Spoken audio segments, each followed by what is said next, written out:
And Point of Life Foundation is a US non-profit entity, and it has been established to provide healthcare professionals as well as people who take healthcare, who receive that, and to give them holistic and spiritual approach towards their treatment. So it's inspired from the project that has happened in India for Global Hospital, and it's inspired from that which is in Rajasthan, India, and it's on the same inspiration with the inspiration. It works with co-sponsored by Brahma Kumaris and also by Janki Foundation. It works with that. And telling a little bit about Brahma Kumaris, so many of you probably already know. And so Brahma Kumaris is a world spiritual organization established in 1936. And it has centers in more than 120 countries now. And US has about 44 centers and 33 sub-centers. This is one of them that we are sitting in. And there are 2 retreat centers, and one is in Catskills, New York, and one is in California. The one that is in Catskills, New York, we are very lucky. The director of that place is our speaker today, which is Dr. Kala. She is a retired pediatrician, and she's been serving, doing community service her entire life. And she is a Raj Yoga meditation practitioner and teacher for more than 40 years. So we have a very, very, yogi that is a very, very senior yogi and experienced yogi. So we are lucky to have her. So with Brahma Kumaris, the aim of Brahma Kumaris is to have a better world, a happy world. And how that is created is through self-transformation. And that is the belief. And so that is the teaching and the meditation that teaches us. And today we're going to talk about, what challenges we come across and how, while coming in contact with patients or giving that care, how do we take care of ourselves during that time, right? But before that, before we go on to that, if anybody wants to use the restroom, that's outside. As you walked in through the hallway, if anybody wants water, they could help themselves. And if you haven't, you already could help yourselves. And also, I would like to invite Dr. Padma. And Dr. Padma is a physician from India, and she is also a little bit, I'll explain about her. She has been practicing Raj Yoga meditation for more than 10 years, right? 16 years, yeah. So you can tell. So I know her for last 8 years. My name is Neha, and I practice internal medicine. I'm also a Raj Yoga meditation student for more than 8 years. And so coming back to Dr. Padma, so she is also giving a full-time community service, and she also is a meditation teacher as well as practitioner.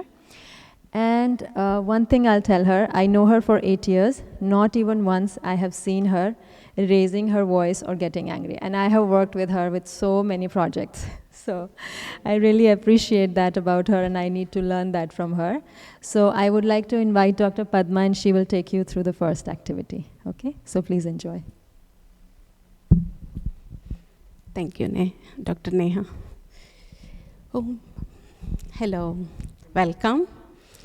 Thank you all for joining us this morning. I know Saturday morning will be very busy time for all of you, right? But that's good. You will go with so much fullness with all the experiences.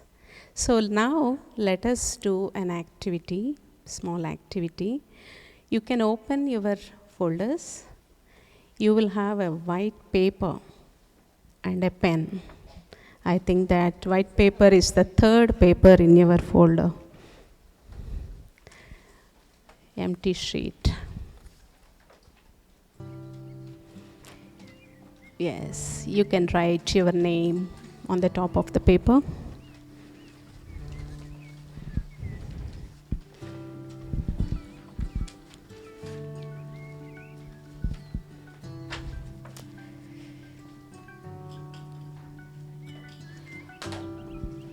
All are ready?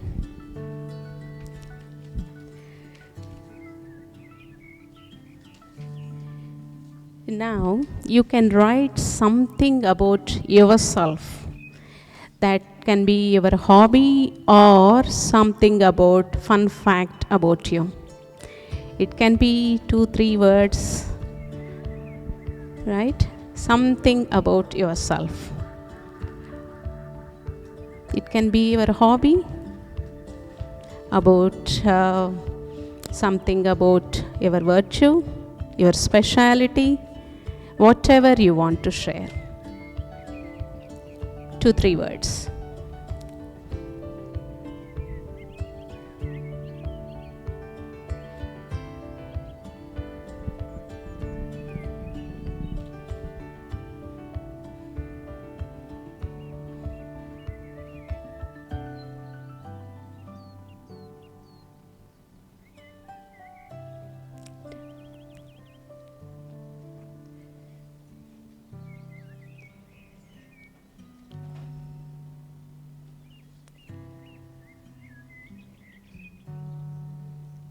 Okay, now you can share that paper with your neighbor, next person sitting next to you,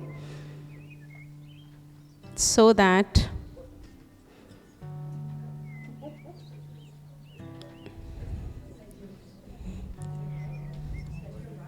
you you with your right, if you don't have anyone in your right, left, just,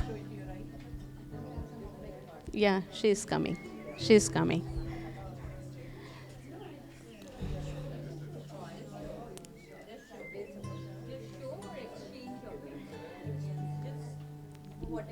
Yeah.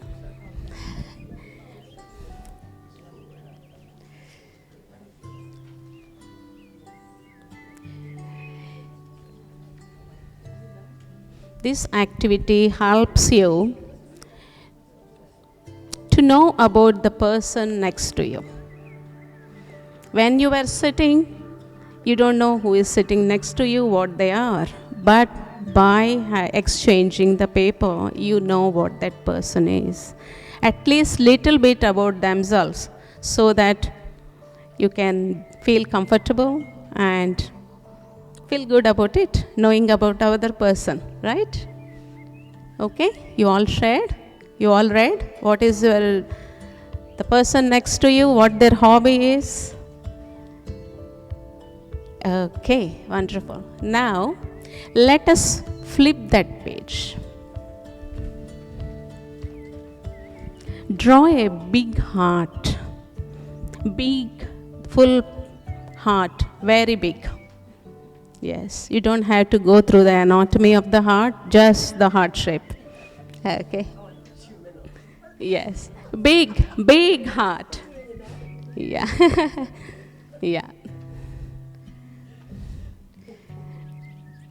Done? Okay. So, how was your feeling when you walked into this hall? When you came into this hall, how did you felt? And now, after a few minutes, what is your feeling at this moment? You can describe 2-3 points how you felt and how you are feeling right now. Yeah. Okay, you can change back the paper, really. Okay. You can come back to your original paper. But that also.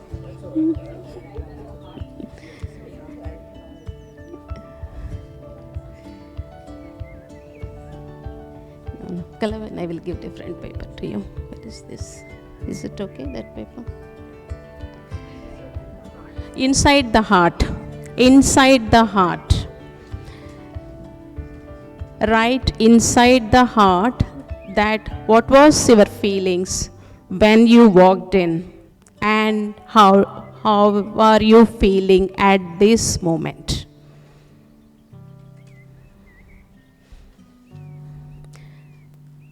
It can be more than 2. 1, 2, right?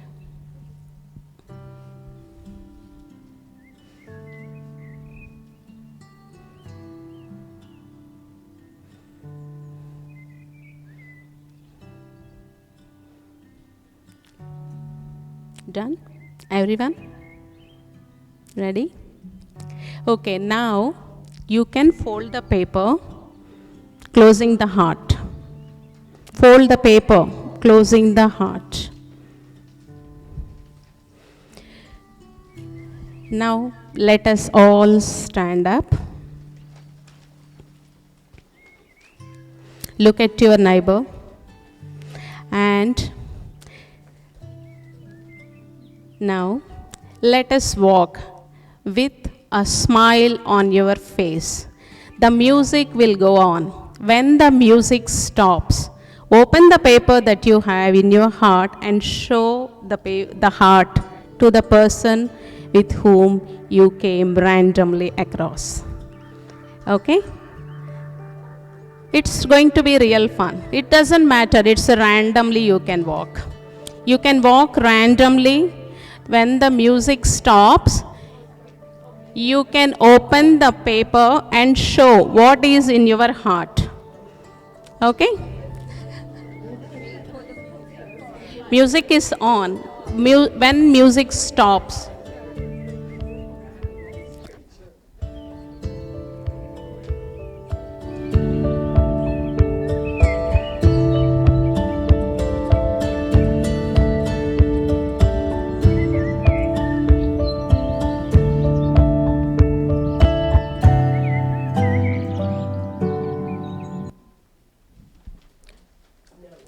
show your feelings.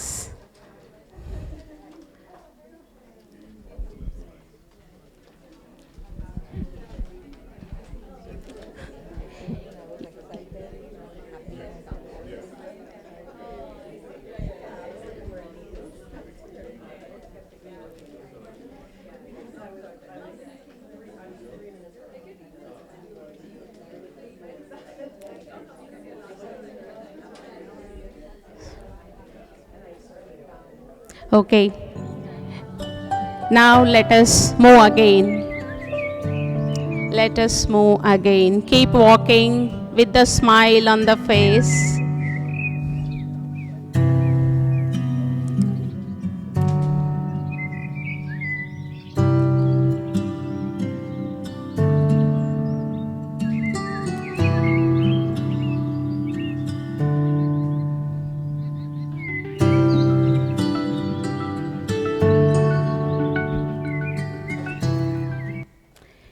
You can share your heart, your feelings with a different person, not with the same person.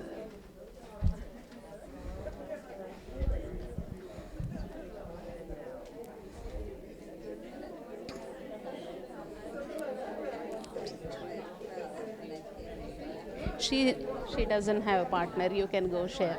You did already. Here. Sister behind.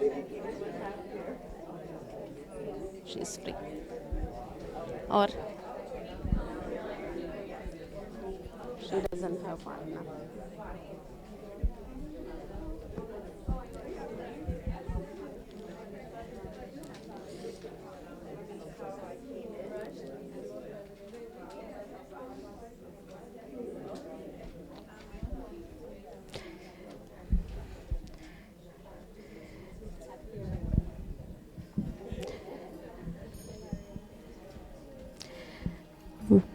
Once more, let us keep walking.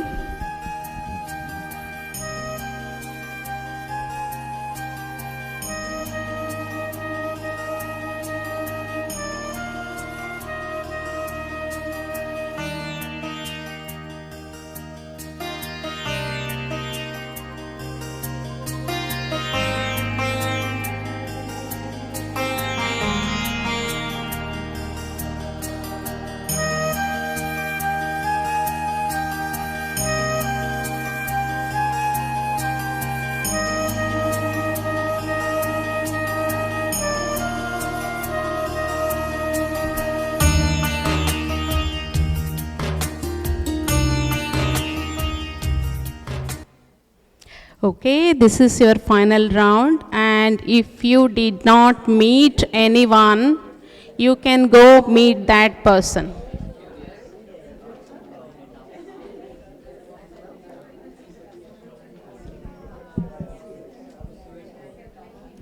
shared with everyone? Everyone? Okay, maybe you can join this group, maybe.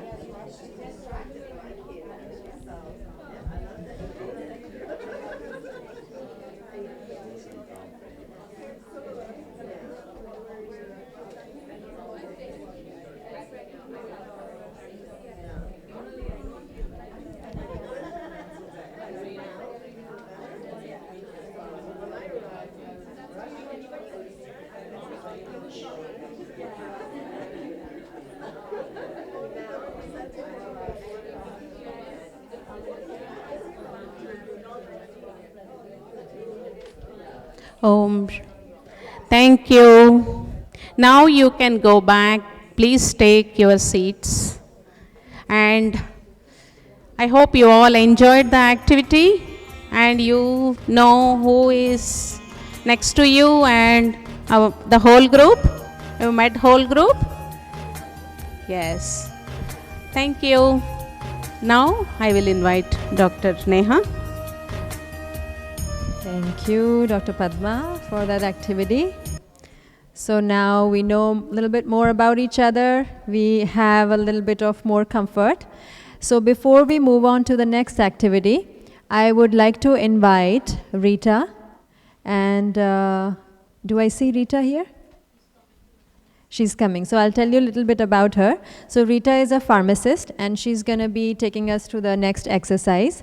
She also has been practicing Raj Yoga meditation more than 10 years, and she uses the practice of Raj Yoga meditation as well as the teachings into her work. She works full-time, and how she manages all the stress and everything, she's a practical example.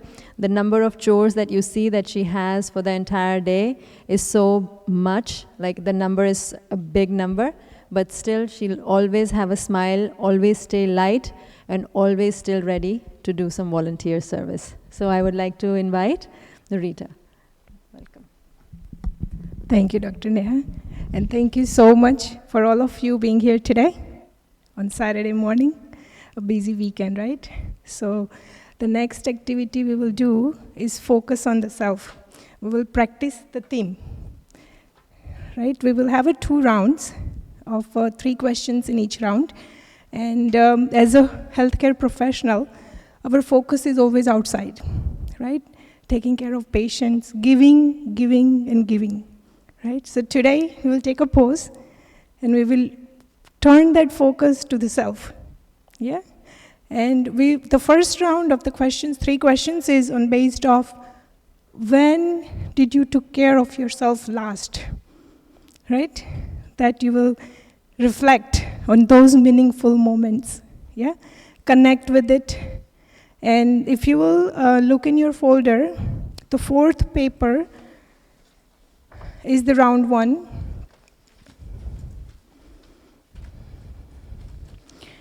So I'll read that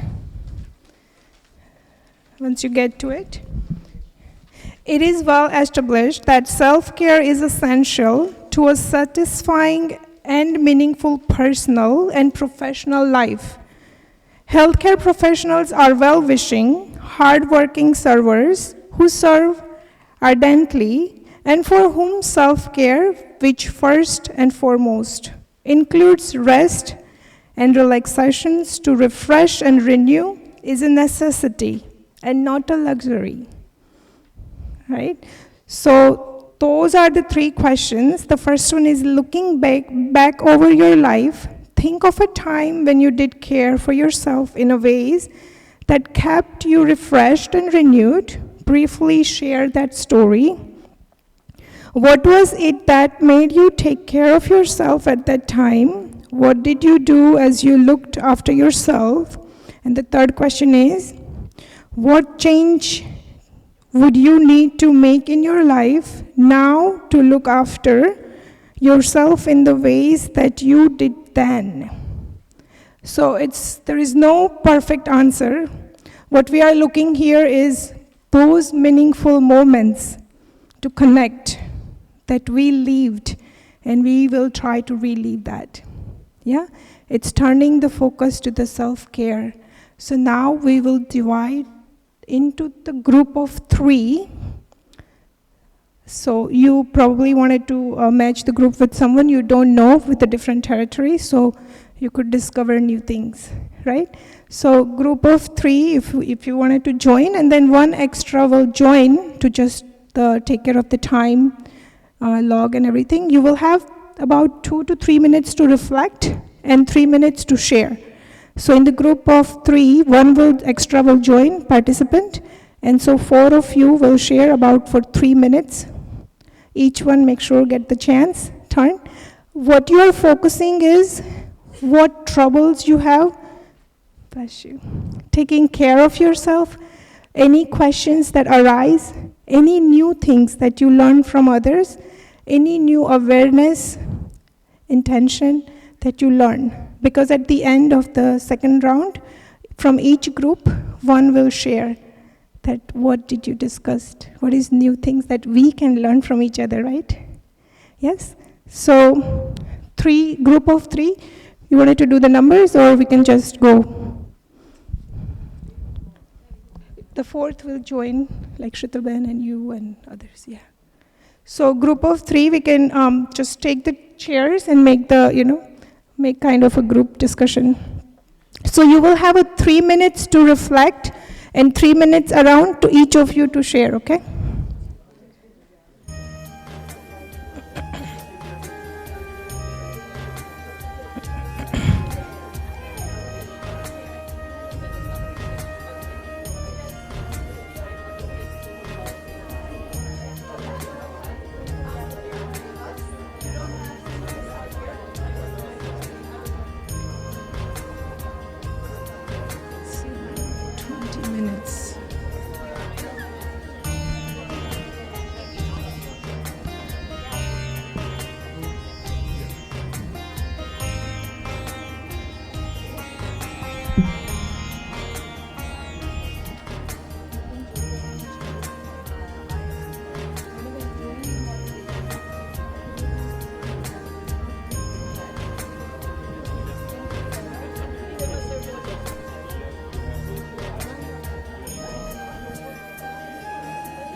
Just make sure everyone get chance for sharing.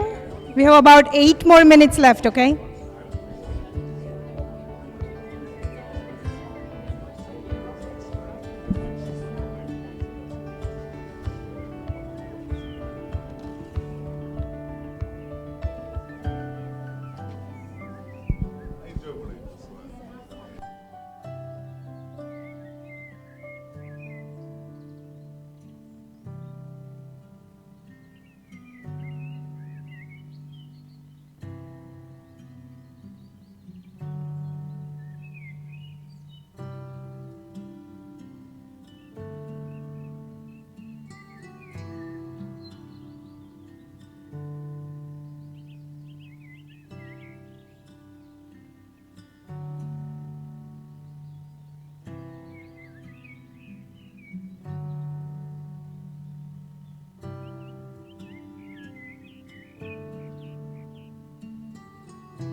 I hope everyone get chance to share. We have last about 4 minutes left, okay? Make sure everyone shared.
So last 2 minutes. We will wrap up in another 2 minutes.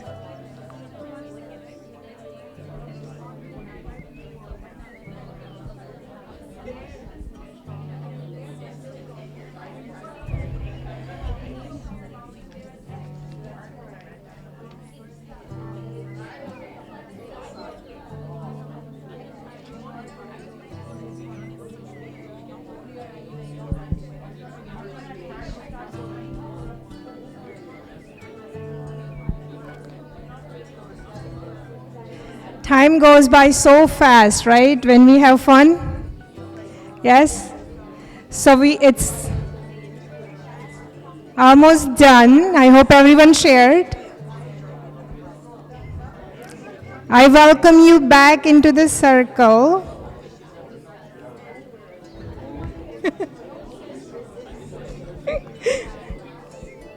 No, at the end. Okay, you can be in the same group. It's okay. We will go into the round 2 now. Is everyone had fun? Shared well? Yes? Good. Okay, so this will be round 2 now. We reflected on the past in the round 1. Now we come in the present. Yeah? For self-care, if we see that if someone asks you for the self-care in present world, everyone will be like, exercise, diet, yes, all that wonderful things that we do, right? But what about that inner being? What about the emotional wellness, well-being of that inner being, right? It really comes to the self-care. That's when I become that strong being, that anything outside negative, so much as a doctor, you come across with the pain, hurt, sorrow all day long, right? And if the inner being is not strong, what happens? I absorb that all, and I make myself weaken, right? So this round will focus on the present. What am I doing to take care of myself, right? Am I looking myself the way I want it to look? Am I allowing the outside influence that I don't want it? Am I allowing to be strong, not getting affected by it, right? So I'll read that. The fourth, if you will see the next page, is the round 2. If you can take it out, it says, caring for the self calls for the careful tending of our inner space, seeing and instantly forgetting mistakes, releasing disappointment before it has chance to land in the mind. It asks for us to replace disappointment with instant positivity, seeing only what is beautiful in the one who is behaving badly, even if what I see that is beautiful is just the possibility of what they will eventually become. If I go into expansion, the darkness and negativity seep into my inner space, and I cannot give pure feelings or inspire anyone. So the first question is, in my current daily routine, what do I do to tend to my inner space? In present life, present routine, what do I do to take care of myself, that inner being? Second is, what are the things that influence my mind and heart and affect the ways I feel? The third one is, what's one awareness I might hold or one thing I might do to create an inner space of beauty and positivity? So this will be the very profound round. I please ask each one of you if you have any questions or any trouble that in your routine that would come and help you for the self-care. You can write down those questions, because next sessions will be answering those questions too. So will be another 3 minutes of reflections and 3 minutes for each of you sharing, and then we will move forward. Yes? So 20 more minutes, and make sure each one of you share, okay? Thank you. Any question? Good.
We have about 7 minutes left for this round. Make sure everyone share, okay? Everyone gets turn to share.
We have last 5 minutes left now.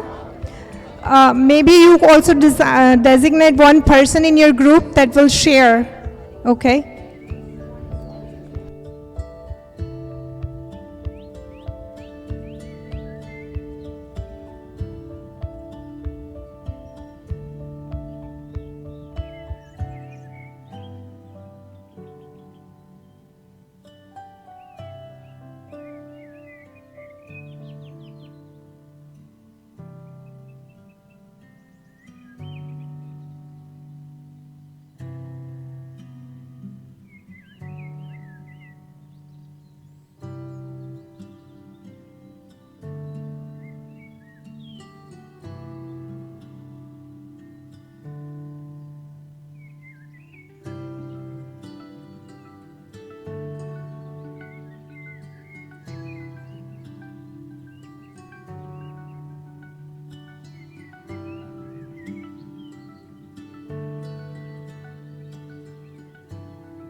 So your last 2 minutes.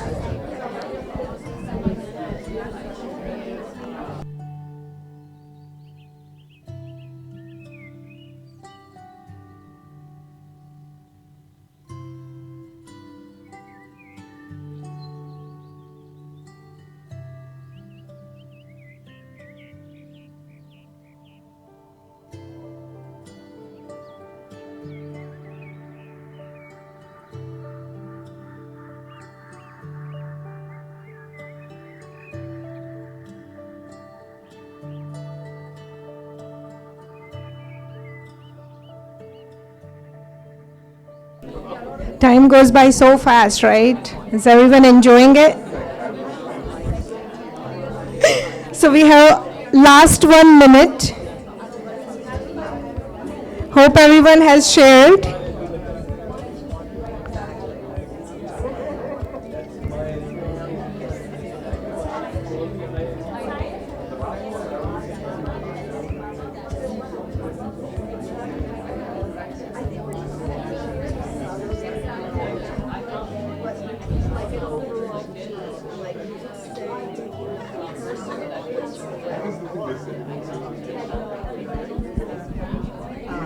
Okay. Hope everyone having fun. It's time to do the next part. Thank you so much for all of you joining this activity. Hopefully you all enjoyed it. Have some insights, some awareness, new things that we learned from each other. From each group can have like a minute or so to share. So if you wanted to send one person from each group to share, come.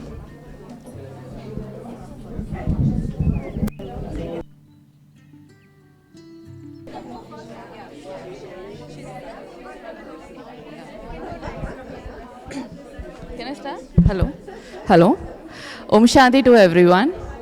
After discussing with my team, Hold on. If everyone can turn your attention to here, please. Thank you.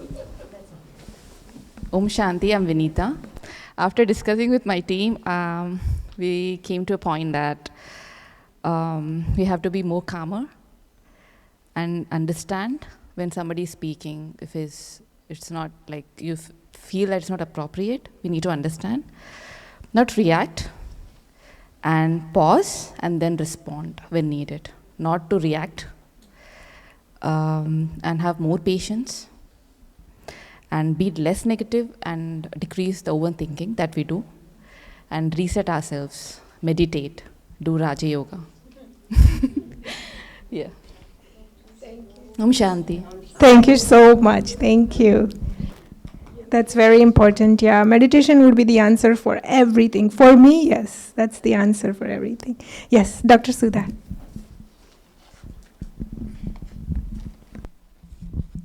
Om Shanti.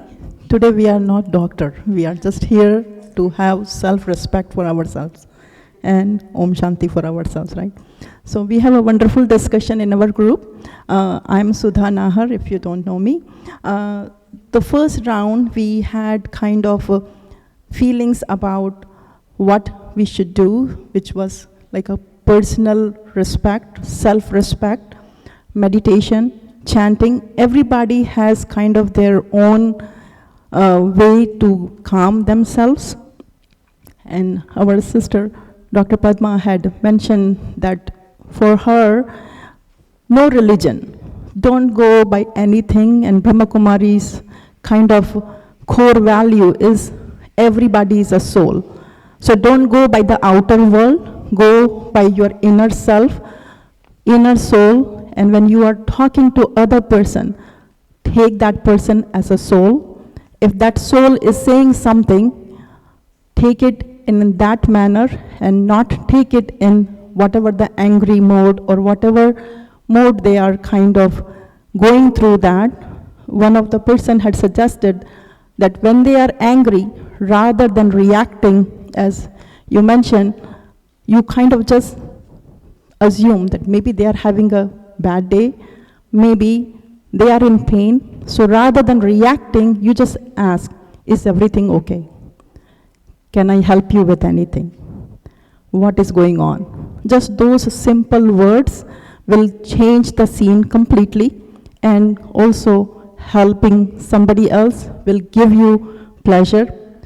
In the second round, we had discussed, in order to get respect, you need to respect others. And the perfect example was that you are going to your hospital, so many homeless sitting on the road, and you are telling that homeless person good morning every day. Everybody is passing by is afraid of that person, but you are not, because you are respecting him, and one day comes, that person is telling you good morning, where everybody else is afraid of him or her. So respecting others will automatically bring respect. Be a good listener. We always try to be good talker, not the walker, not the listener. And to be a good listener takes practice. Meditation helps with that, and we are all here to learn to be a good listener. Thank you very much. Om Shanti. Thank you so much. Thank you for sharing such a powerful insights. Come. Thank you. Om Shanti. I'm Darshana Modi, and with the group, nice group I had together, I'm sorry I forgot you. So with the help of her, we learn a lot today, and basically I'm not going to be able to separate everything, but yeah, we came to a conclusion that we start our day with prayers in the morning, that we all are doing it in our group, and spiritual podcast or spiritual speeches, and that helps us staying calm throughout the day, peaceful. I have experience in my personal life that I don't get affected with the situations that easily, or anybody's behavior that easily. And if I get affected, and I think everybody was under the same thought, that they have also gone through a lot in the life, and then it was what was earlier staying in our mind for a long time. Now we can get over with it very fast in a nice way and come back to present, come back to soul consciousness. And whenever I personally also think the same way, that I do my level best to in the life for everything and anything, and then I just throw a ball in God's court, that whatever He will do for me, it will be great. Whatever He will do for my children, it will be great, because I have 2 children, and they both are married and professional.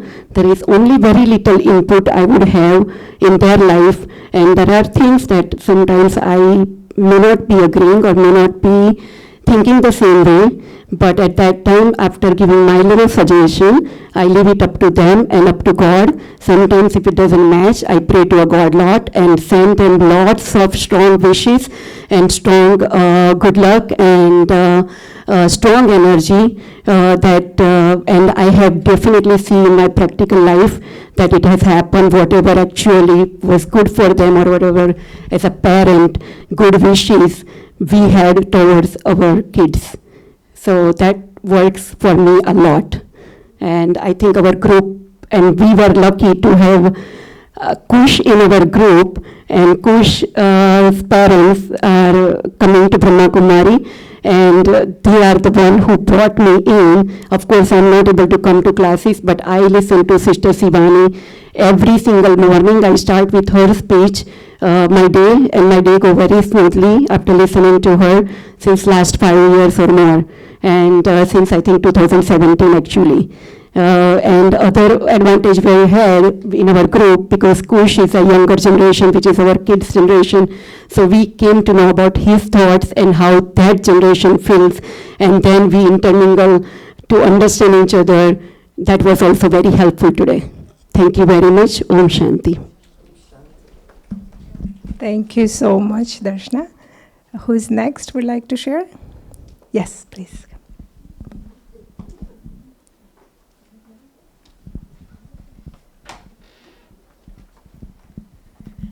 Assalamu alaikum everyone. So I'm an instructor at AIMS and I saw this paper and sorry, first let me introduce myself. My name is Dr. Nazia Ijaz. Sometimes I had seen Nisha sitting here meditation while I was offering my prayers because this is our prayer room. I saw her doing it and meditation is something I guess every culture, religion believes in. And I believe whatever God you are praying, whoever you are praying to, it doesn't matter. Just believing in the concept that someone is there listening to me and will take care of me and my loved ones. That's the first foremost important thing. You start your day with a belief that it's going to be a good day. Positive energy that keeps you motivated. And starting with round one, unfortunately I joined a little late, but it started with what is the thing you do for yourself. I believe for everyone, like working in healthcare as a doctor, even like as a human being, I tell everyone that, especially in today's world, we have WhatsApp, lots of social media. People don't talk to each other. Every morning you get 1,000 good morning messages, but no one gets to talk to you. Like there was a time in my life 10 years ago, I was going through some health crisis. I was a very active person on social media. In fact, 15 years ago. So Facebook was a new thing. I was a young girl posting every day on social media. And I was going through some health crisis and I was absent from it. All of a sudden, I was gone. And then if I had 200 people on Facebook, only 5 or 6 people messaged me that, how are you, what's wrong, and should we talk? And then I realized that, nowadays things are even more scarier. Because I remember when I was a kid, even if my father had a twisted ankle, 1,000 relatives and friends were there to see him. And today people are dying and no one is going to show love or care to them. So I believe, and especially living in a place like here, we are a multi-diverse place. This is like, we have a lot of people from every culture, every religion, every belief, faith. We are all from different backgrounds.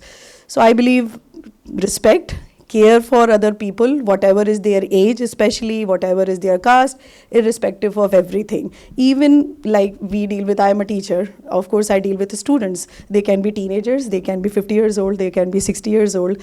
I believe every single person has some value, every person. So we have to respect people irrespective of their age, irrespective of whatever they are going through. And I learned one more thing is that don't rely on person's appearance. A person might be looking very happy, as you know, like depression. I was teaching just recently mental health and I got to know that depression is the most undiagnosed and most common disease. And the reason is because people, and then I was looking at videos and like these people look the happiest the day before they are attempting to do something. So I believe don't look and rely on people. How do they look and how do they act? No, if you really love someone or you care for people, talk to them.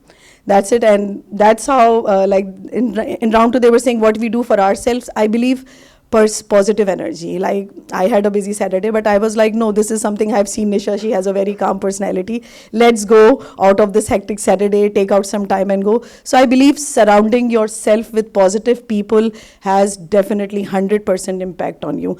People appreciate you, you do well.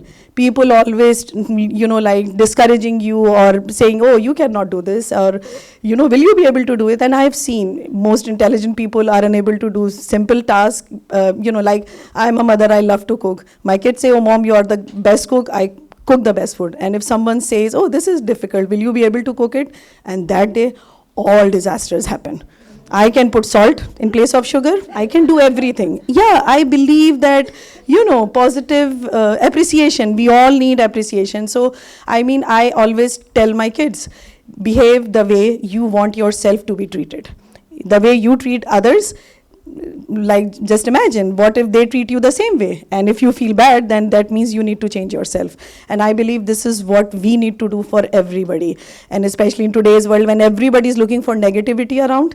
If we are being positive towards ourselves, I guess we are gonna solve, most of the problems. So thank you so much for giving me this opportunity, and I'm looking in future to attend more of these and learn more from all the experienced people here. Thank you. Thank you so much. Thank you for sharing. Anyone else would like to share? That something new that you learned, something new emerged? Yes. Come.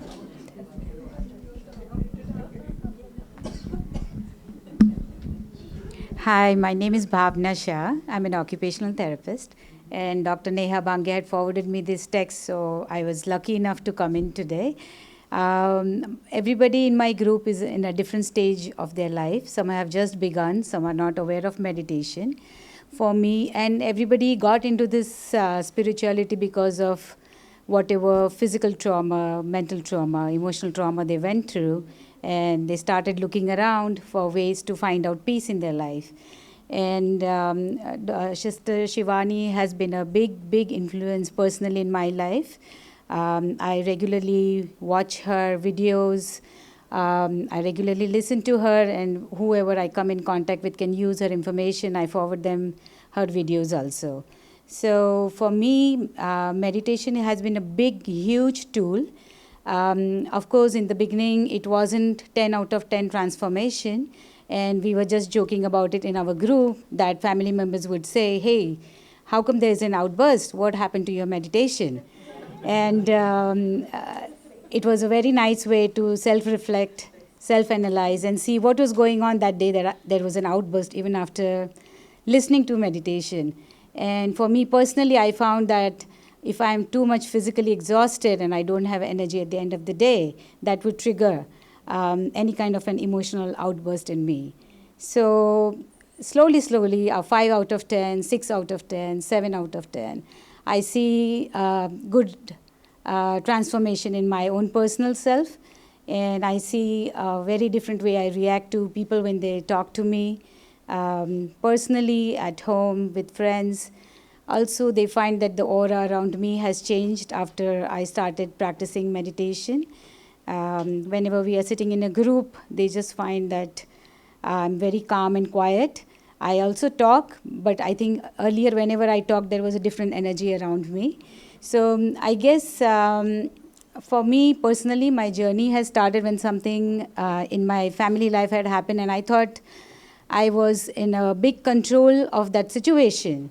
And being the eldest in the family, not realizing, not exposed to any of the soul awareness subject, I was taken aback when I worked so hard and it didn't happen. And every time I didn't know where to look around for, so I happened to call up this center here. And I'm not sure, but I think I did speak to Sister Beena at that time. This is a couple of years back. And then she explained to me, she said, not everybody is powerful. All the souls are, you're coming and going back. And if you're not powerful, you cannot handle any situation in the same way that you would do if you are soul aware and you understand the other personality. Somewhere that journey started. I was watching Sister Shivani with Bhanupriya's interviews. And at that time, no knowledge about meditation. And there was an email that was popping up on the TV screen. And you would email and I would say, what is meditation? What are we talking about? So that is how the journey started. But from all of us, we all are in different stages of our life with meditation and learning. We have a pro, Dr. Neha Bangia. She's a pro in this. So, but everybody had to go through certain things to either realize, to come back to spirituality when you are scattered in different directions. So what we all thought we should be doing regularly is having self-discipline, be persistent, consistent, prioritize our day, and simplify our life. So we can concentrate early in the morning to focus on ourselves, and hopefully the day goes by nicely. And if we can follow 1 hour, 1 minute, if we can all follow that, I think it definitely helps a lot, because we keep in touch with ourselves every 1 hour, 1 minute. Thank you so much for sharing, Bhavna. Considering the time, if you wanted to do the last one, but keep it very brief, come. And then we can move forward to the next part of the program.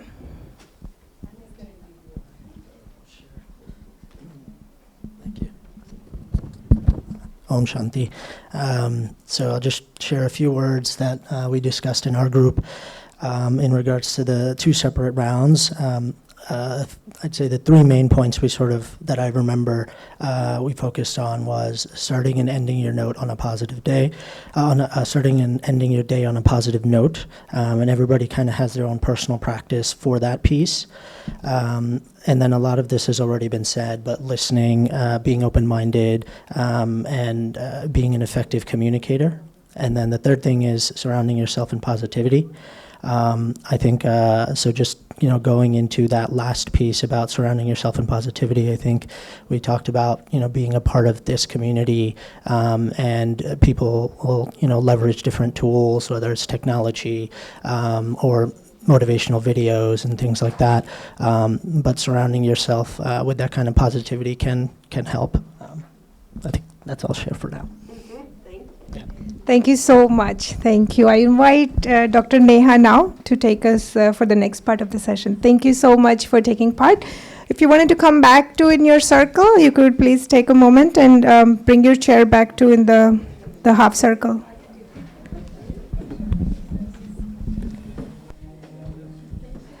Thank you. Thank you, Rita.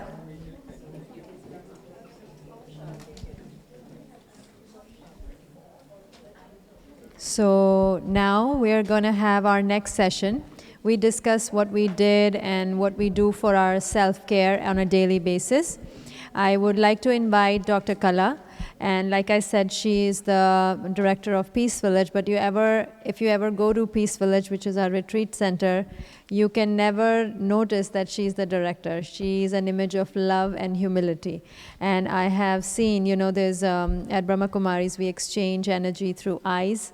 And it's called, during meditation, every time there's an experience of such deep love, whenever I, come close to her, she has such deep wisdom of pearls that, it takes you deeper into the meaning of, what we are doing and the understanding. So I would like to invite Dr. Kala, or Sister Kala as we call her, and she will take us through the next session.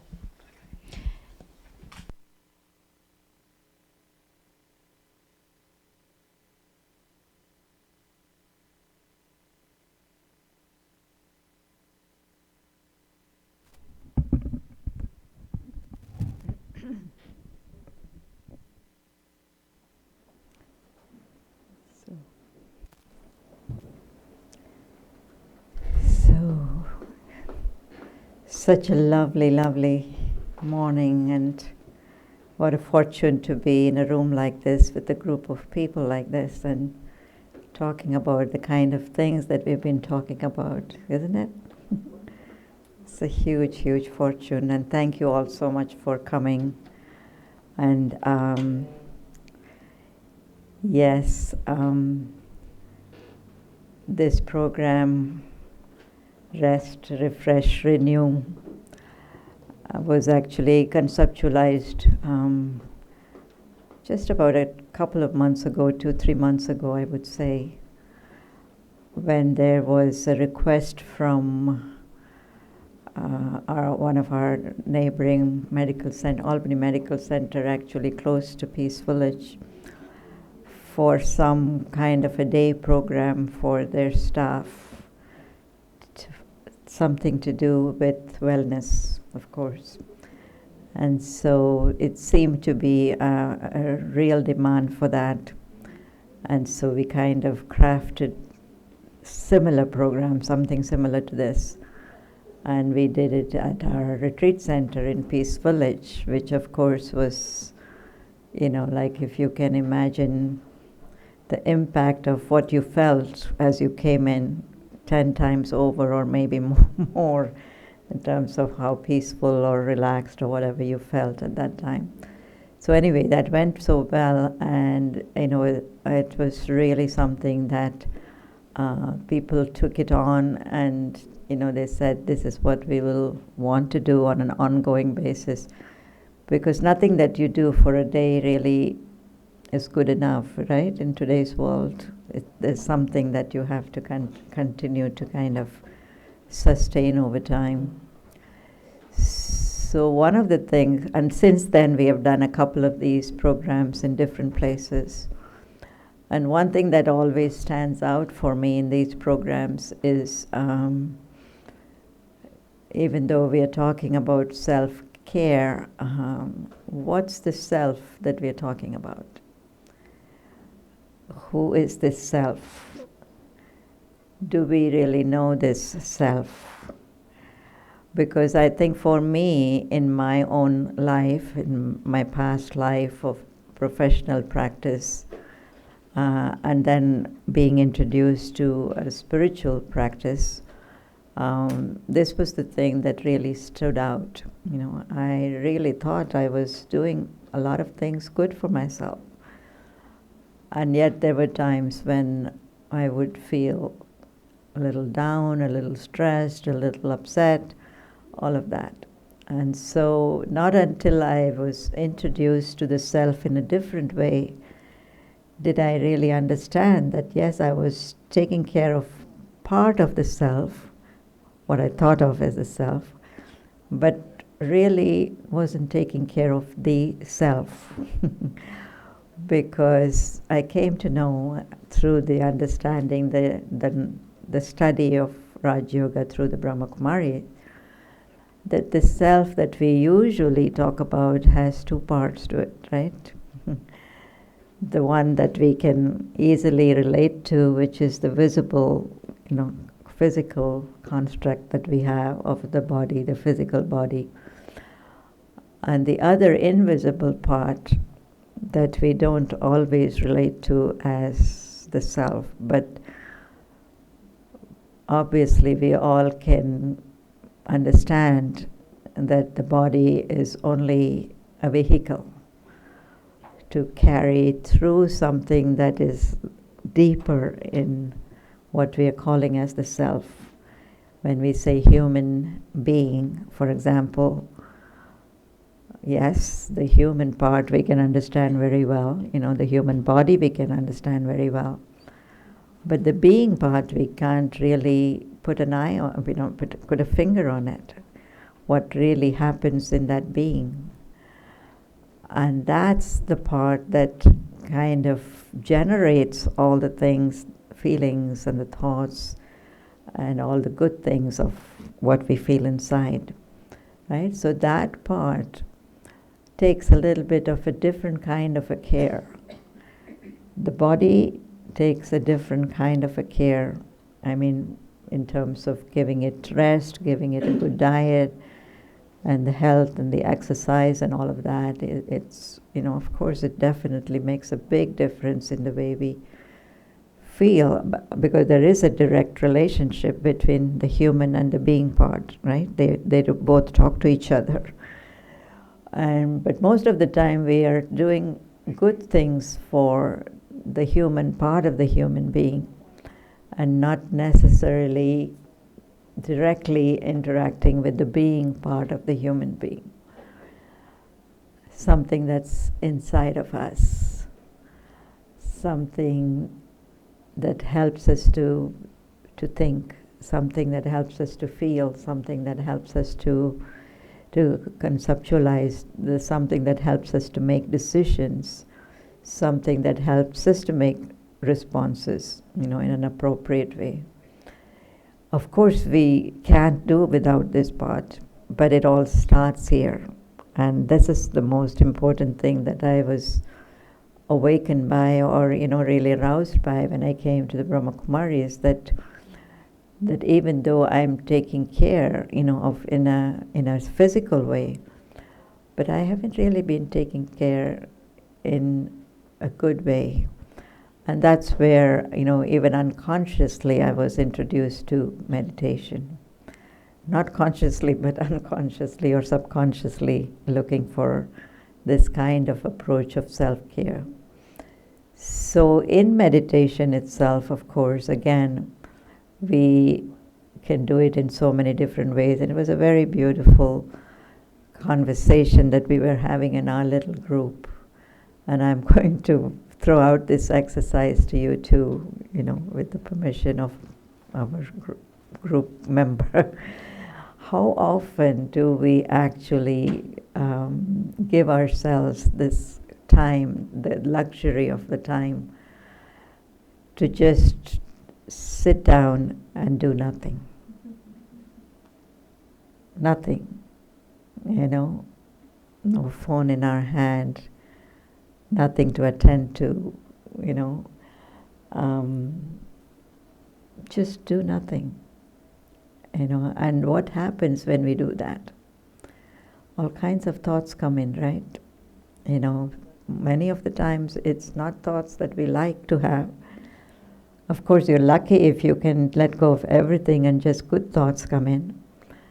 But it's not such an easy thing to do, and have a good time. And that's why we probably don't do it enough, because we don't know what to do in that free time, not doing anything.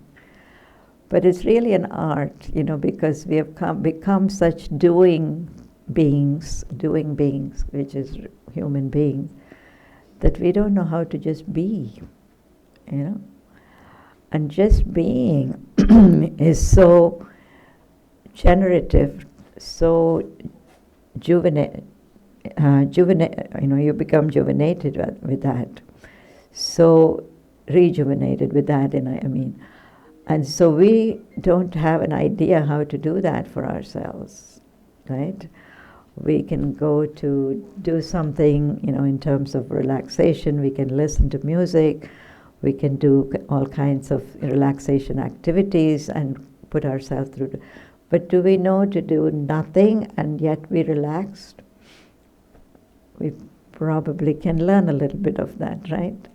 So this is the whole thing about understanding what really happens when we don't do anything.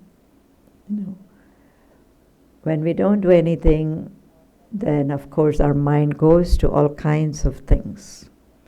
The doing actually keeps us focused on just what we're doing. But when we're not doing anything, the mind can go to many kinds of things. And lucky are those that the mind would go only to good things, good experiences or good times or good people. Many of the times it just goes to the things that we just don't want to think about. And this is why we have moved away and more from the act of not doing anything. But when we come to understand the self in a different way, that what this mind is all about, what it is a resource of, is actually, it's a resource of all goodness, good energy, positive energy, peaceful energy, generative energy, loveful energy, happy energy. So this thing that we call being, the part of the human being, is actually a different kind of energy than what we know to be of the body. The body is a physical energy. And we learn a lot about it in medical school, right, in our system of education.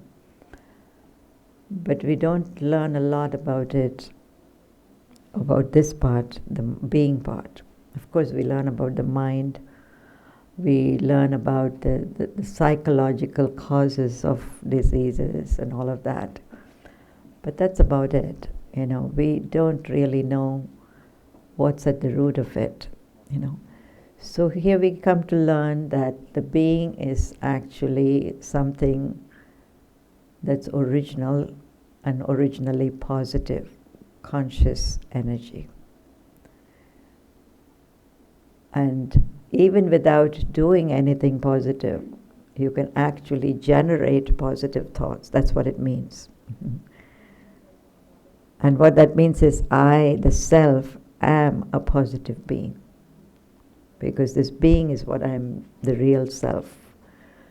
The body is something that I have kind of taken on or adopted as a vehicle to express that positivity. But the actual source of that positivity is this self or the being. So when we talk about self-care, how do we take care of this self that is originally positive? Because even though it is positive, but it's very susceptible in this world of negativity. it can take on a lot of influences from the outside. For example, we were asked about what are the influences in your life that kind of not make you feel good, that kind of loses that good energy. Sometimes it's too much work, sometimes it's difficult people, sometimes it's something that went wrong yesterday, something that you're not sure what's going to turn out tomorrow. So all of these are influences in our lives. So how do we remove ourselves from all of those influences and just maintain the positivity of your original self is what we have to understand. So the mind, what we're really saying is, how does the mind work? The mind works, in a very naturally generative way. It just has the capacity to think. Now it can think based on what's coming to me from outside, or it can think based on what I already have inside of me. And even what I have inside of me sometimes can be good memories, could be bad memories. So all of that jumble mixture is there. But I consciously have to separate and create a space inside of me where there's just good, positive stuff. And this is where the knowledge of Raj Yoga really helps, because what it tells us is that all of us, human beings, self, we are actually made of positive energy. We come to this world full of positive, peaceful, loving, beautiful, powerful energy. This is what actually makes us live in this world. We express it through the body, we show it in our eyes, we do good actions with our hands, we listen to, whatever, and make good sense of it, through the years. But ultimately, it's this positive energy that is making all that thing work or click, as you said. But over a period of time, what happened is that we have taken on a lot of influences from outside, and that positive energy has become less and less positive and has become very, doubtful, right? Somebody said, just have the belief system. Yes, we want to have a belief system, but I can't believe in the goodness because I'm seeing all kinds of things happening in the world today. So I need to be able to go beyond what's happening in the world and still believe in the goodness of me, goodness of you, goodness of every person, and so on and so forth. So we call this self-entity as, of course, spirit or consciousness, positive energy of life. And in meditation, of course, you can do many things. And one thing that you can do is just totally don't actively engage in any kind of thinking or entertaining your thoughts in an active way. You just let your thoughts come, let your thoughts go. And you let your thoughts come and let your thoughts go. And little by little, the hope is that these thoughts that are coming, whether they are good or whether they are bad, they will, little by little, they will become less and less, and eventually they will stop. So this is something that in the world outside, it's called mindfulness, right? That you're just being mindful of what is coming. And it's coming, it's going, you're not giving it fresh energy. You're not encouraging those kind of thoughts, but at the same time, it's dying down on its own, and eventually you're doing nothing, you're thinking nothing, and you're just being very passive.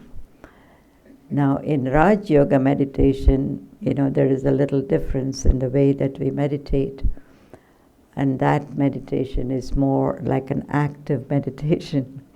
And it's kind of funny because meditation is not supposed to be an active process, right? But we say that mind actually has to be active. The mind was created to be active. You cannot put the mind to sleep, really. You need to engage the mind actively.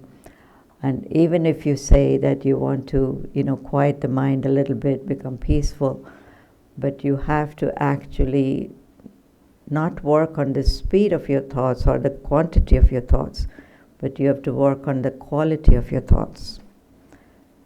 And the more you improve the quality of your thoughts, the mind will automatically slow down. So we initially crank up the mind to think positive thoughts.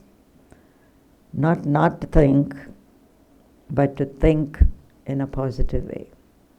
This is the little difference between many other meditations and Raj Yoga meditation. We want to train our mind to think positive thoughts, good thoughts, peaceful thoughts, loving thoughts. And little by little what you will find is the more you create peaceful thoughts, good thoughts, positive thoughts, thoughts of hope, thoughts of generosity, thoughts of faith, whatever, it'll slow down automatically and it will become quiet. So it's a very interesting reverse proportion, Not just immediately kill the mind or stop the mind or whatever, but even outwardly we can say, sit quietly, meditate, but inside we're actually generating good thoughts.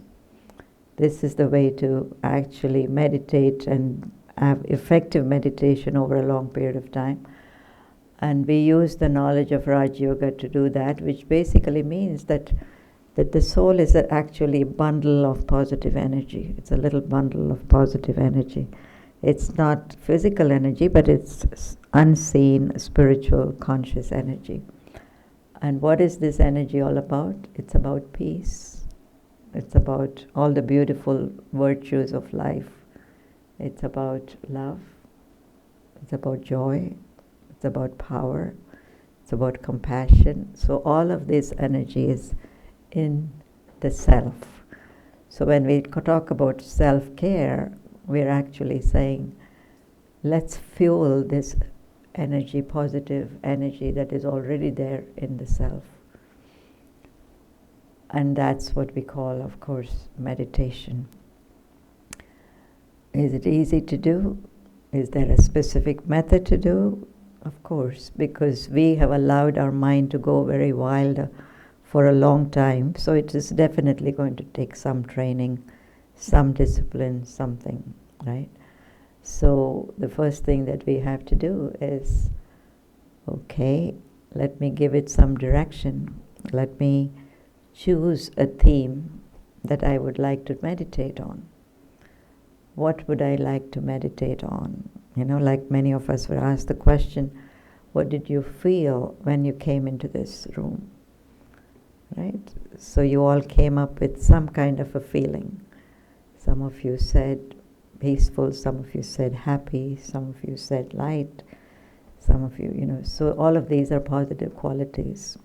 So we choose a quality to think about, meditate on, for example. Why did I feel good when I came in? Because it was clean. Somebody said clean. That's very good. So why does it feel good to be clean?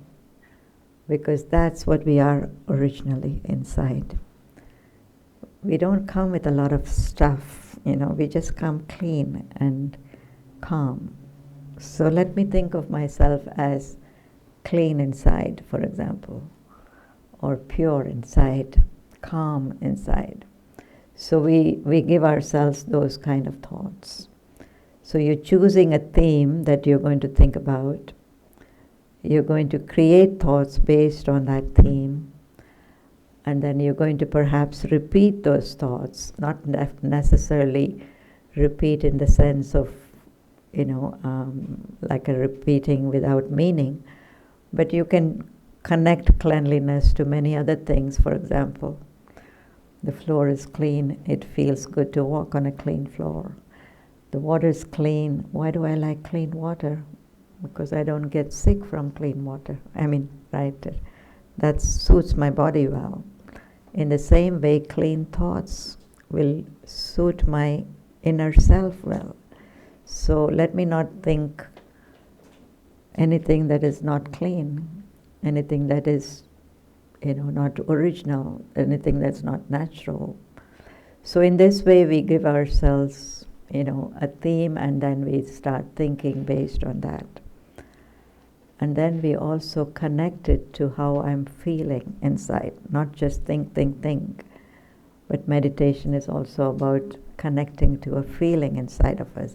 Every thought actually generates or creates a feeling inside. In the beginning, you may not recognize it, but as you continue to think about it, you will recognize, I'm saying I'm a peaceful soul, or I'm love, or whatever, but I'm not feeling it in the beginning. But little by little, as I give it more meaning, then I will start to actually feel that really that peace inside, or that love, or that cleanliness inside. So the feeling is what we say, oh, I am getting a nice experience. I like this. So it's not just about hard work, meditation. Oh, I sit and meditate and I think like this, I repeat it, and then nothing happened. No, that's not what we want. We think, we choose, the kind of thoughts that we would like to create the feelings of. And when we get the feeling, then we say, okay, let me just stay with it. Let me just notice how good I feel about it. Right? And that's why meditation has had so much popularity lately, because it makes you feel very good, very relaxed, very, refreshed, very energized, so to speak. So that's what we want to end up with. We don't want to just think, but think in a way that it will make you feel good, it'll give you good experience, and it will energize you. It'll make you, clear your mind of waste. It'll make you think about solutions rather than problems, right? So there's a lot of benefit to this kind of generative thinking. So we're going to try a little bit of that, okay? It was, of course, a very, very brief, superficial definition of what we do in Raj Yoga, but still we will try it and see how it feels inside of you, okay? So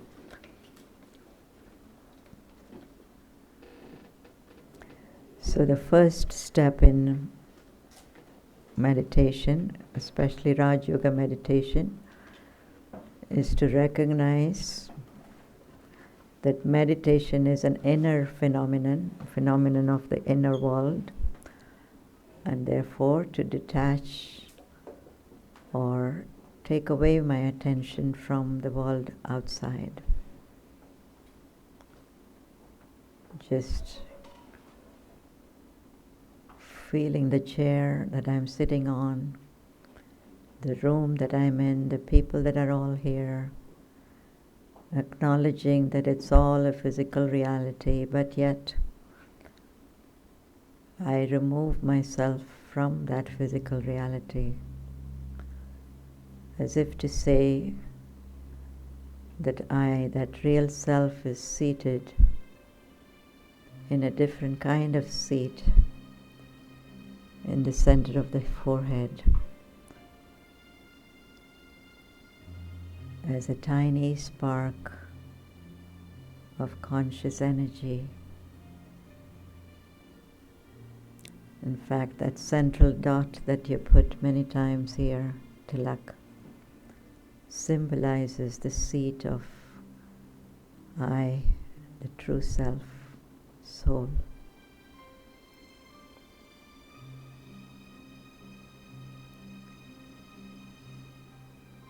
And as the self, the true self, the soul, I choose to think of an original quality of I, the soul. And perhaps we all together choose the quality of love for this meditation.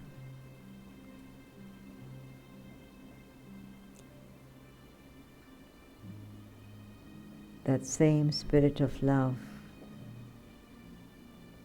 perhaps, that brought us to this profession of caring and healing.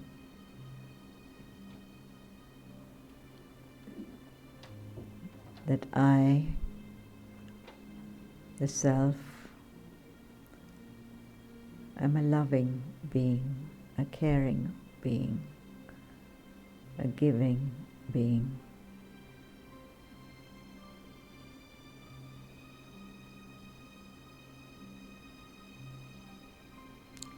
Love is a natural quality that resides in me. Sometimes I don't pay attention to it, but as soon as I pay attention to it, it comes alive. And I can feel the heart expanding with love.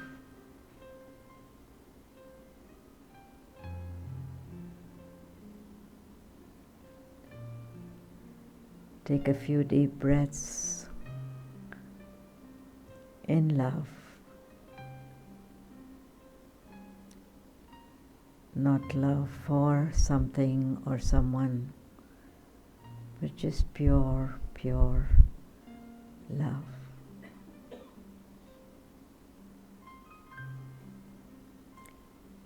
And feel the heart expand.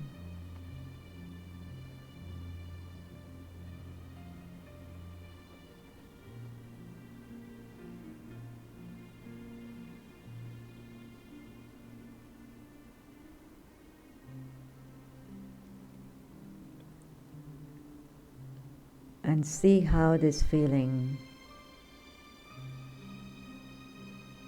is very familiar. It's not a foreign feeling.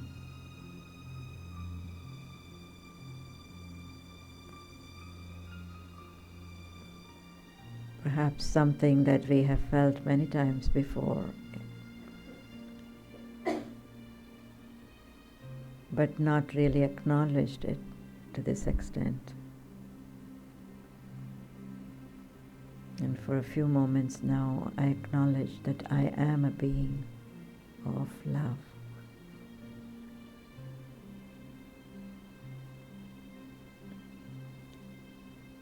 And from this place of love, I have a lot to offer.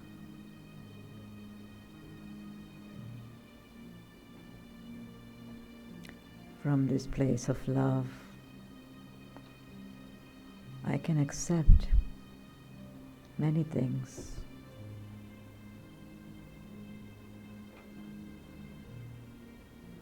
From this place of love, I can add healing power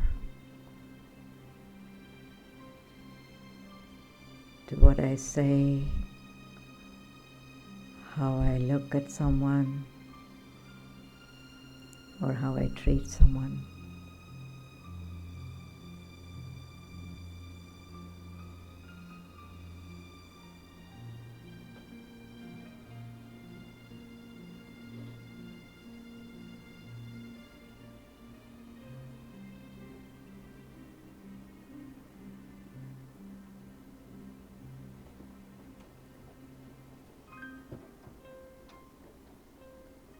So I capture this feeling of this moment.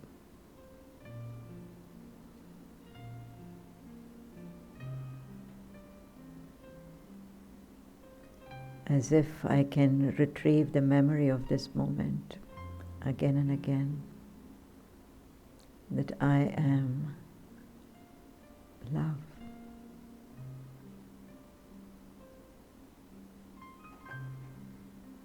And the same thing with I am peace. I am joy.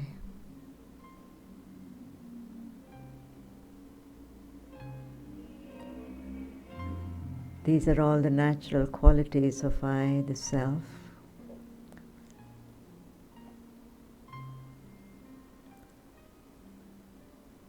And I will choose to come back to this exercise or practice again and again to nurture these feelings and qualities.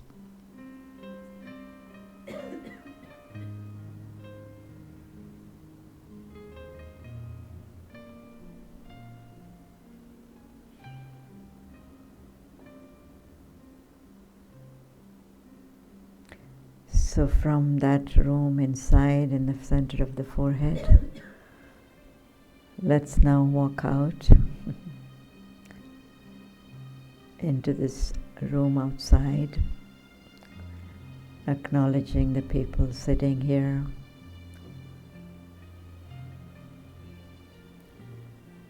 and yet recognizing that each one of us,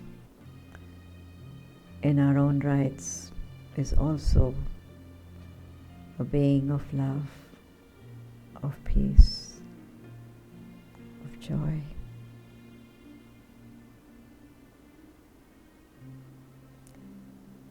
Take a moment to perhaps even look around and acknowledge through your vision, through your glance, that we're all beautiful beings.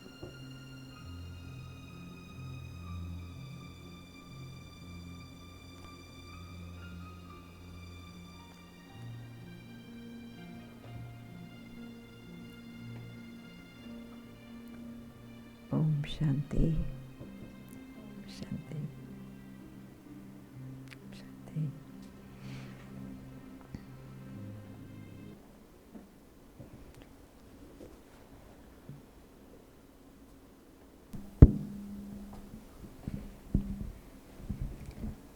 Thank you. We can feel the change in the atmosphere, not only here inside as well. And so thank you, Sister Kala.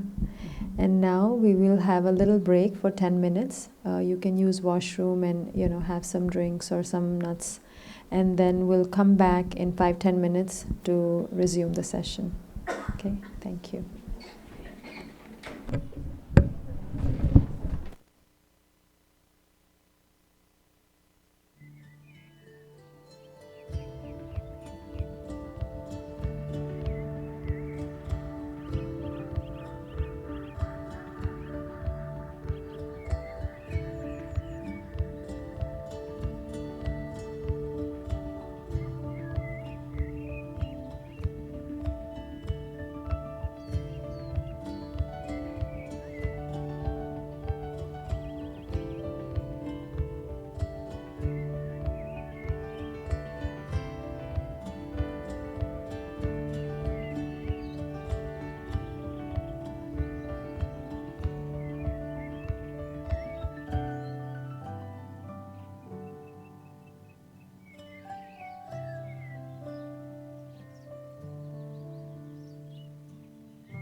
I think everybody likes chatting. Hello, good afternoon. If we can please take our seats. We'll start with the next session. Okay. Yes. I know. We have only 45 minutes before lunch. So our next session is experience sharing. And I would like to share my experience as when I started meditation and what tools did I use, and while seeing patients, while going, and what difference did it make in my practice, in my day-to-day life. So when I was practicing medicine, one challenge that came up again and again when I started practicing was decision making. You know, what decision do I make? And that was not just in the decision making when I was doing that for the patients. In my personal life, it was the same thing, that decision making. And I would make the best decision that I would think is best, but would not turn out to be the best, because the outcome for others would not be beneficial. And I would wonder, I took the best decision, what I thought, and how come it is not the best? And it was not one, and it kind of changed into a cycle, like every next decision, because I'm thinking I'm making wrong decisions, so the next decision is also becoming wrong, or I'm thinking like that.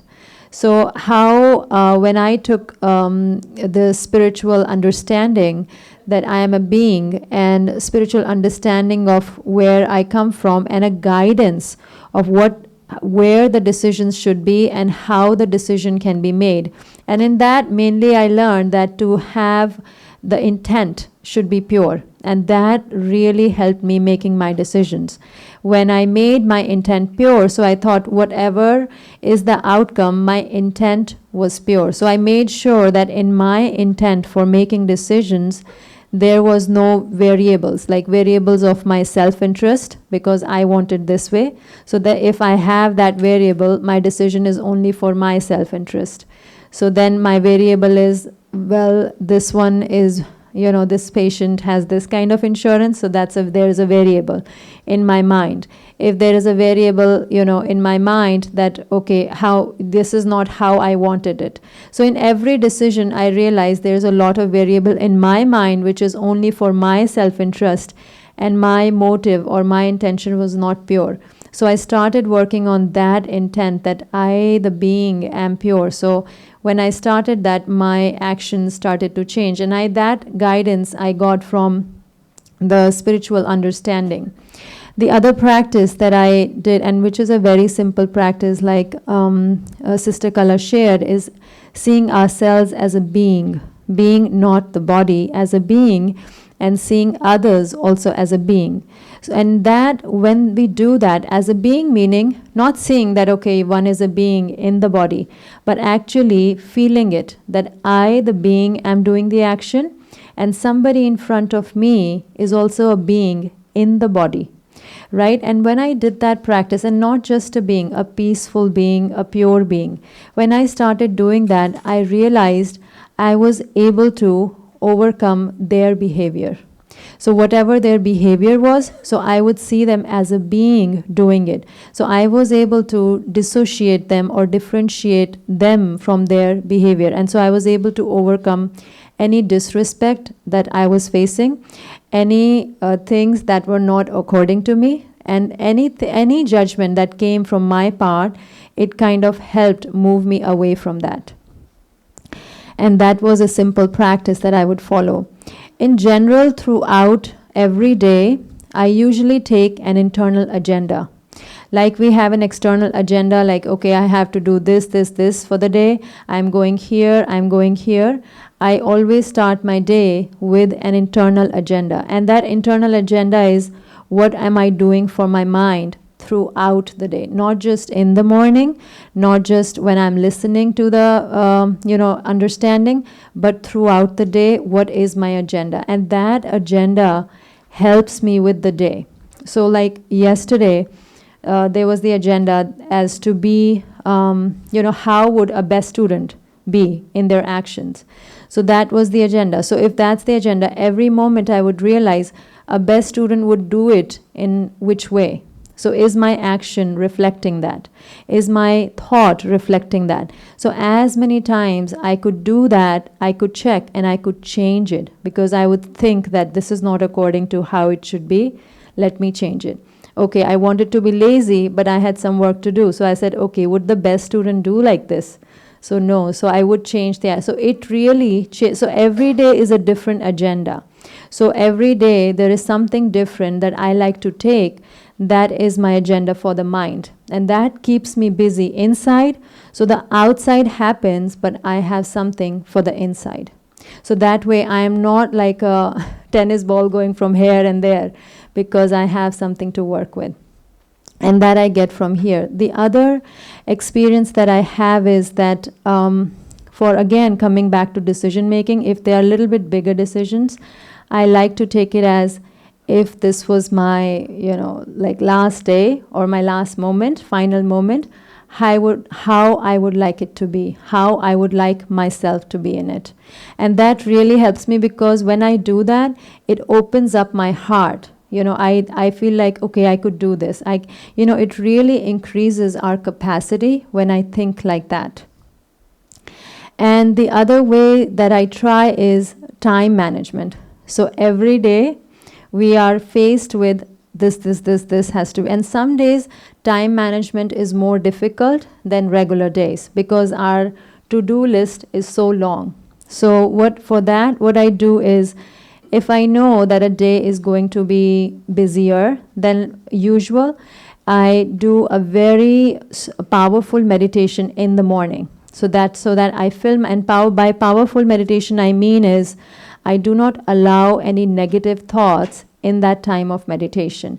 I guide my mind with positive thoughts in the morning. So that's one thing. And the other thing that I like to do is, if I'm busy, say suppose I'm going from one patient room to the other patient room, I only have time to walk from one room to the other room, so which is like 10 seconds. So I make sure in those 10 seconds, I go within and I reconnect. So like in meditation, like there are steps of meditation to go within and reconnect. And with Raj Yoga, you could do the meditation while performing action. So I go within and I reconnect in those 10 seconds. In the 10 seconds when I'm listening to patient's heart, like auscultating or listening to their lungs, that is the time I'll go in and reconnect. So that gives me that moment of charging, just like we charge our phone. And if we know we're going to use it too much throughout the day, we put it on the charger again and again, right? So that's what I make sure I do that the in between times. And that really helps me. I do take breaks in between throughout my day. I take breaks like every hour, at least for an hour. If not every hour, then hour and a half, I'll take 2 or 3 minutes break. I do take that break for meditation, definitely, because it does recharge me for the next moment. While seeing patients, what I do is, I have noticed, as a being, I would listen. And when I'm listening, I don't listen passively to what they are saying. When I listen passively, I get involved in what they are saying, right? I get to, their pain affects me. But when I listen, I would listen in that state of meditation. So 1, I am not affected, and 2, I am also getting charged in that moment. I'm listening also, but I am also getting charged in that moment. So I do really take that practice. And the other thing that came up in my life frequently was mistakes, right? Looking at our own mistakes when on paper, that, okay, this was not the intent, but it happened, what to do with that, right? We deal with that in healthcare. And so what to do with that? And that also I learned that, 1, initially I used to think if I make a mistake, become more cautious, more attentive. And I realized that will only make me more OCD, and I'm still judging myself even more.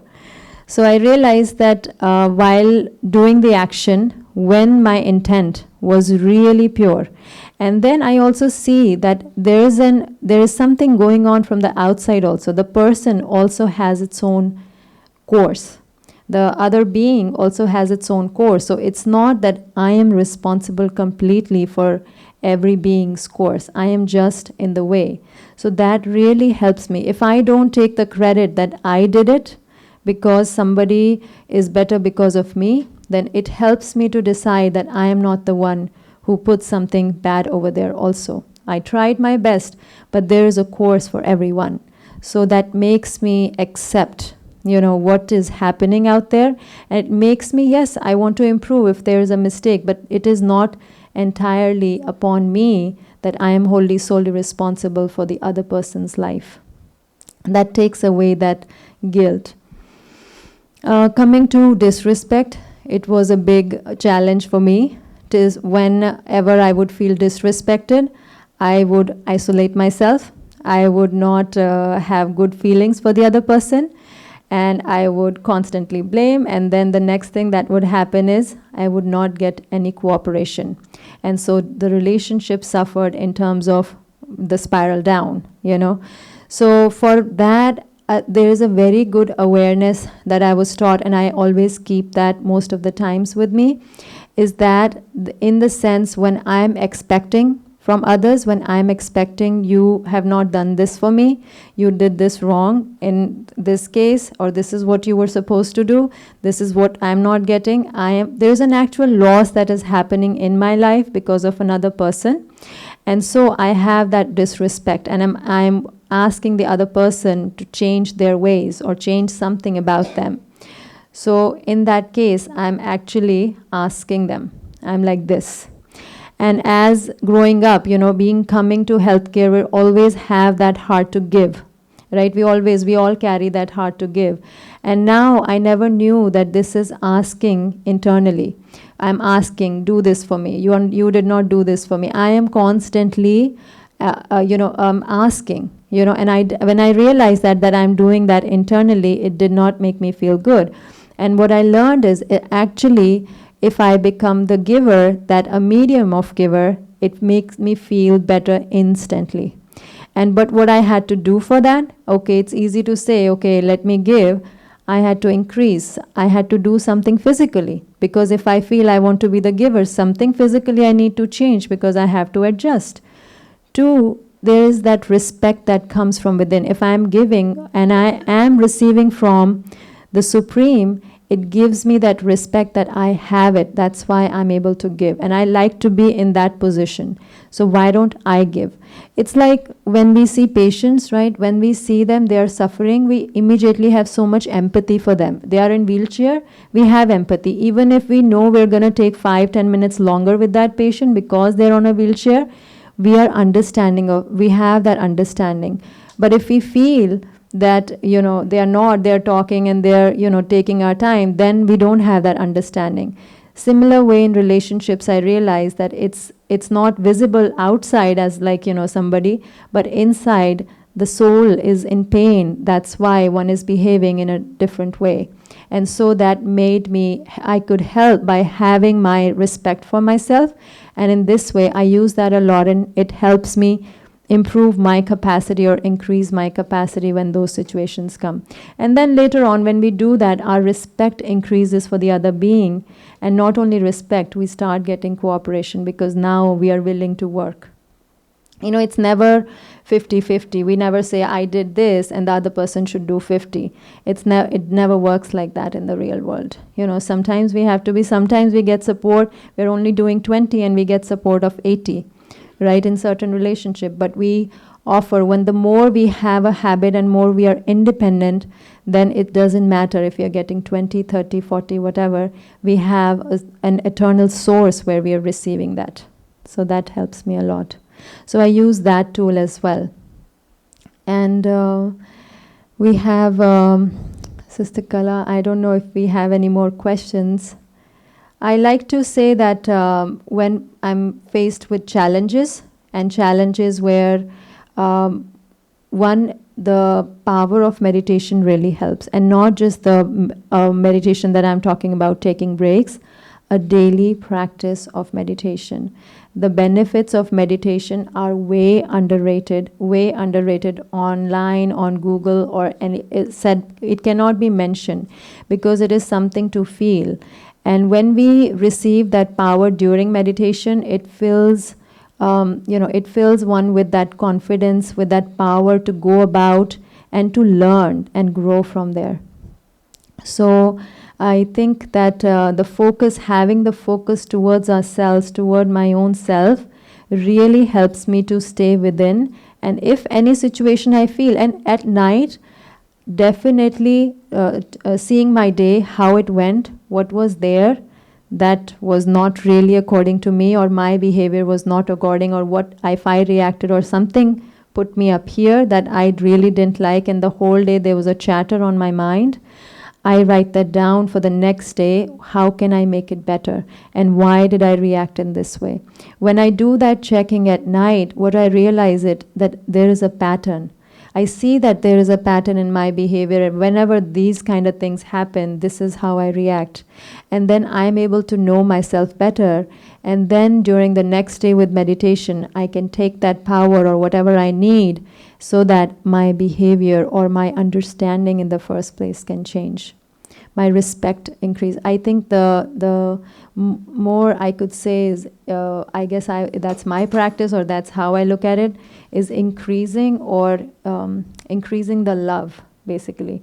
And that happens because the more we understand things, the more we understand ourselves, we know that we would only transform with that love. If we are very judgmental, that we are seeing ourselves, okay, I did this, I did that, then I'm not able to transform. But if I see, okay, this happened, okay, maybe I could do like this, in a very loveful way, like I would talk to a child, it helps me, it gives me strength for the next day.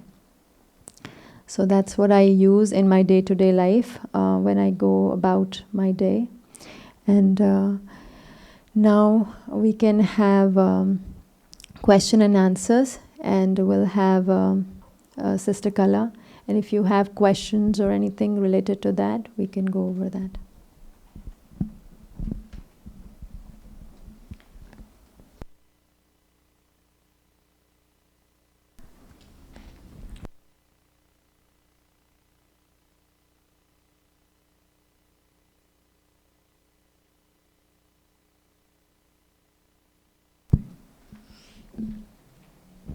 There's also one more, since we have 5 minutes, we could do one more activity.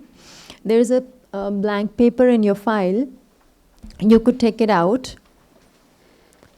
And in that, you could draw a big heart.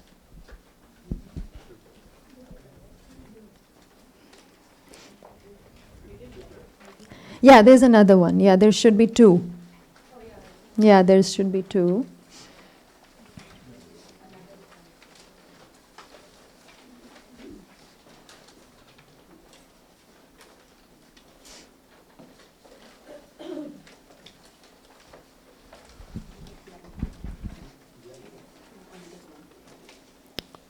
And in that, you make a big heart and write the names of the people that are outside that heart.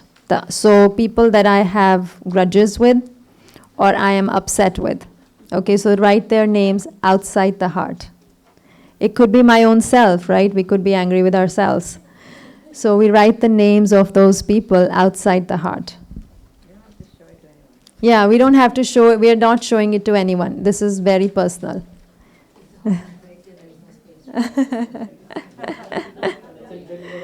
Yeah, so we can write the name of people outside, either one name or 2, 3, whosoever we feel, I feel is not in my heart, which was, which needed to be in the heart, which I'm upset about, angry about, or maybe I need to forgive. I has done something wrong, And then write, make an arrow and see what do I need to use to bring that person into my heart.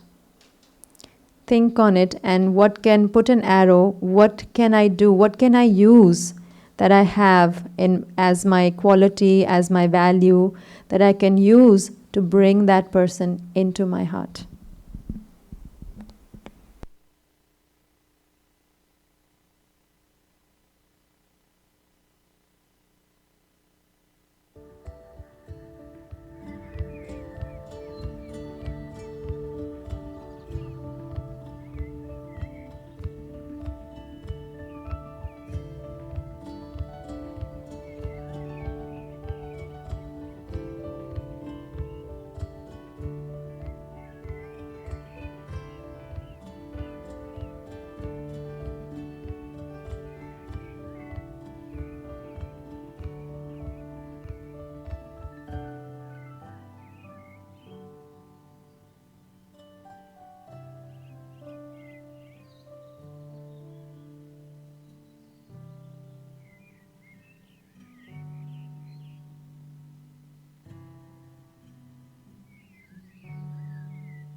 And now you could flip your page and write a letter, a forgiveness letter to that person, whether it's you or another person.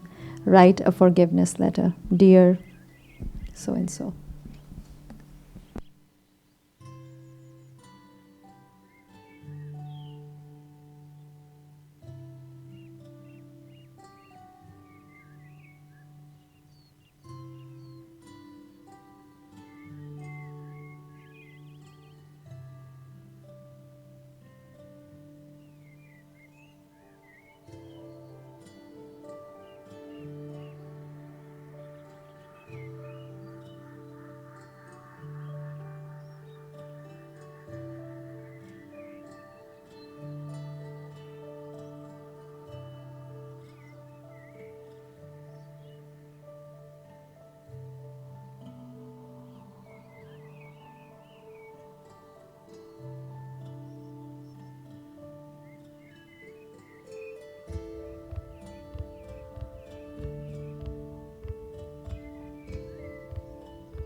And after you're done writing, what you can do is turn to the person who's sitting next to you and think of that you're talking to the person who you wrote the letter to, and you don't have to tell the name or anything, and you can share that letter and say it as if the person is sitting in front of you.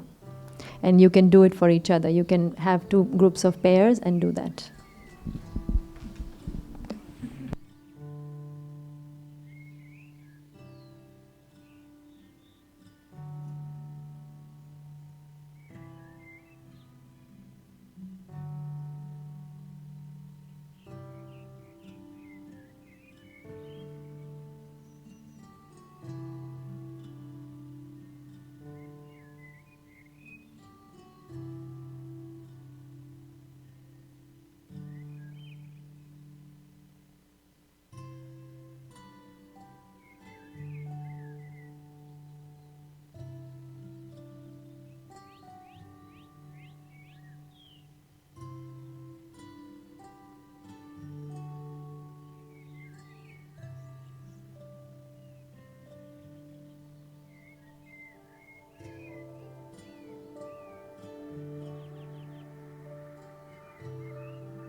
Yeah, I have heard your name too. Yes, yes, yes. Okay. All right. Are we done? I guess. So before we move on to the next session, I would just like to tell you about what we have next is we have first of all there are two forms in the survey forms. If you could fill out those forms before you go. Second is that there is a retreat coming up in Peace Village, which is October 10th to 12th, which is specially for healthcare professionals. It's a 2-day retreat. If any one of you is interested, it's in October. It's on October 10th. It's in October from 10th to 12th. Also for healthcare professionals, there is also a Zoom session of Feel Well, Heal Well, which is every second Sunday of every month on Zoom only, and it's from 8 o'clock to 8:45 p.m. It's on Zoom, and you will get the QR code, and you could scan it. There is also a website bknj.org. You could always go for events. Every Tuesday we have experiential meditation over here. From 7:30 to 8 o'clock is the talk, and after that there is meditation experience that is in person. There is also a meditation course that happens every month, and there is meditation, world meditation, where we come together and we do meditation for the world to spread peace, and that is open every third Sunday, and that's all over the world. Every center, Brahma Kumari Center, does that, and it's in the evening from 6:30 to 7:30 every third Sunday over here. It's in person, so you can have an experience. Yes. No, there is information on you can get it on the resources. You have a page over there. You can get it over there too. And then you're going to get a follow-up email, and it'll have information if you're interested in that as well. Yeah, can you go back one slide before? Yeah, this is every Tuesday we have experiential sessions over here, and which is from 7:30 to 8:15. And this is every month we have once a month Raj Yoga meditation course. We offer it on weekends and weekdays, and it's both. It's in person as well as on Zoom. And then there's third Sunday meditation that we have every third Sunday. We have world meditation where we do it in the evening in person. And there we have public, anybody is open, and we have yogis also doing meditation. So it's a very good way to connect. And there's once a month children's class also that happens for children. And in that class, children and parents, they have separate classes. So when parents bring their children, they have the class on the same session as well. So every second Sunday, this you could scan the QR code if you wanted to. This is for the Feel Well. This is for healthcare professionals. That happens online only. This is only on Zoom from 8 a.m. till 8:45 a.m. 8 p.m. to 8:45 p.m. You're right. And everything is offered free of charge. And the retreat is also, if you want, you can save the date, October. Go back. Can you go back one session? You have everything in there, but you could still scan it. Yeah, this one you could scan. Okay. Yes.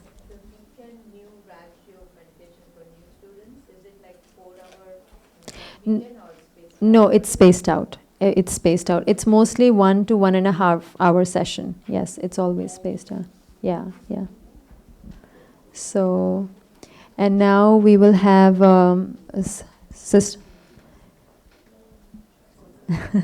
We can have Sister Sheetal, and she will share with us, and will take us through a little bit experience, and then after that we'll have question answer, and then meditation, and then.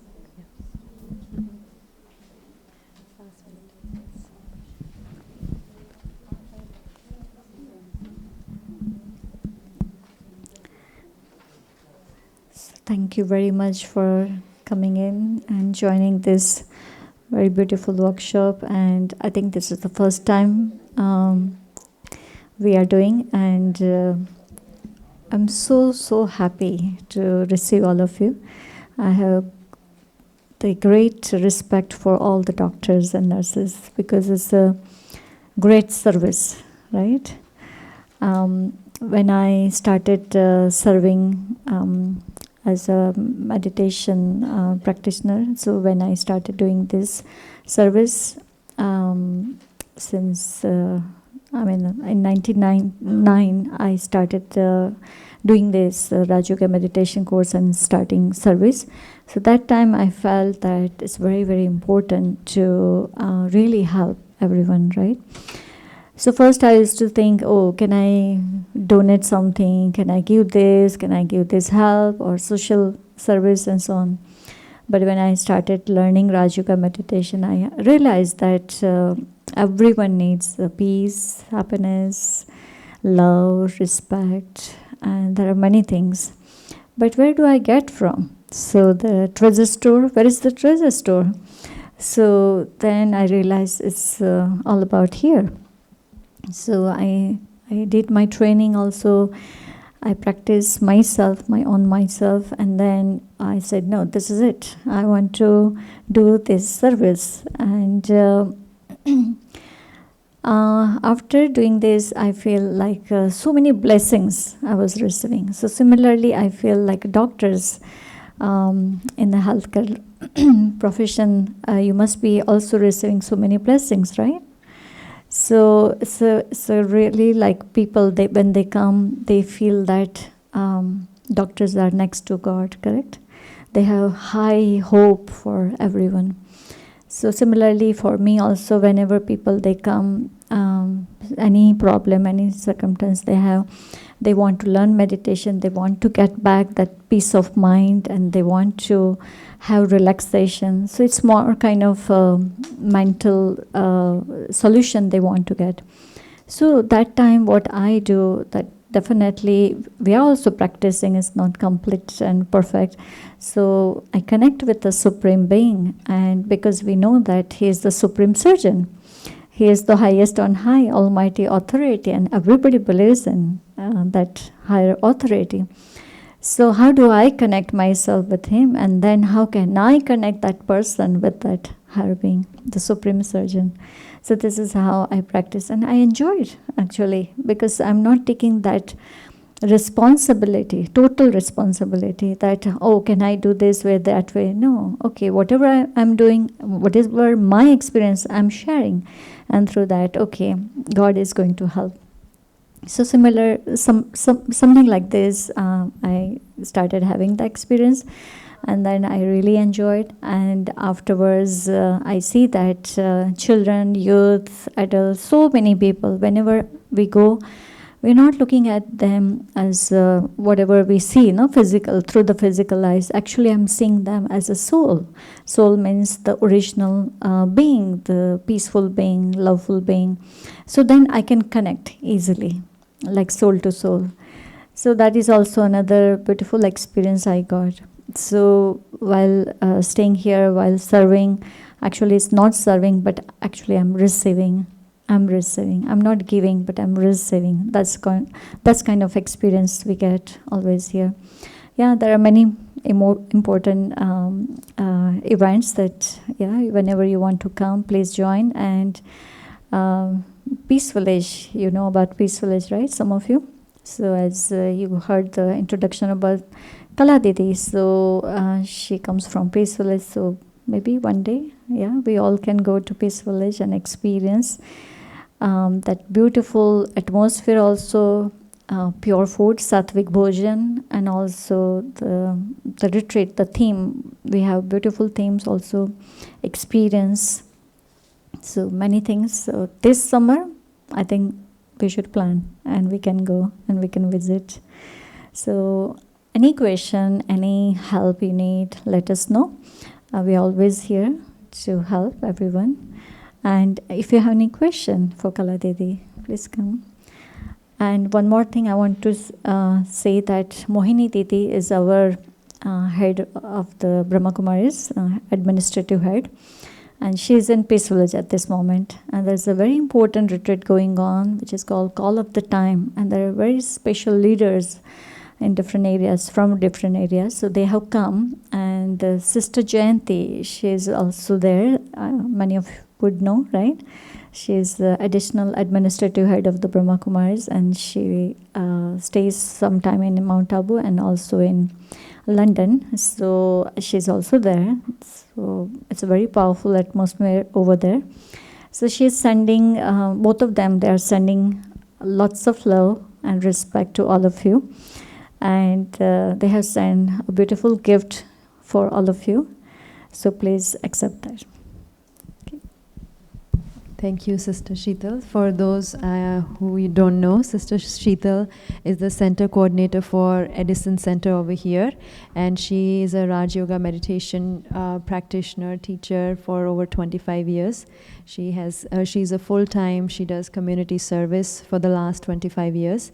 And with working with her and learning from her, I see that she, every day, she transforms herself. You know, from my journey of 8 years, I have seen her getting transformed over these years. And really, she gives the other person that space, and she's an image of strength. You know, when you might not see it externally, but internally you feel it when you come close to her. You feel that strength and you feel energized with her. So I really learn a lot from her.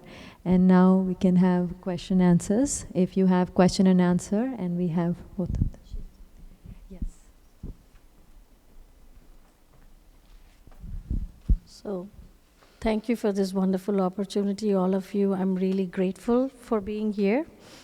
Kala Didi, it's very easy to be mindful, kind and compassionate among people with the same vibration of energy. I find it extremely hard when there is unrest in the world, when there's war, when I feel there is some injustice either done to me or to others, to have the same mindset. If I'm truly focusing on my inner strength, the external world or the external events should not disturb my peace.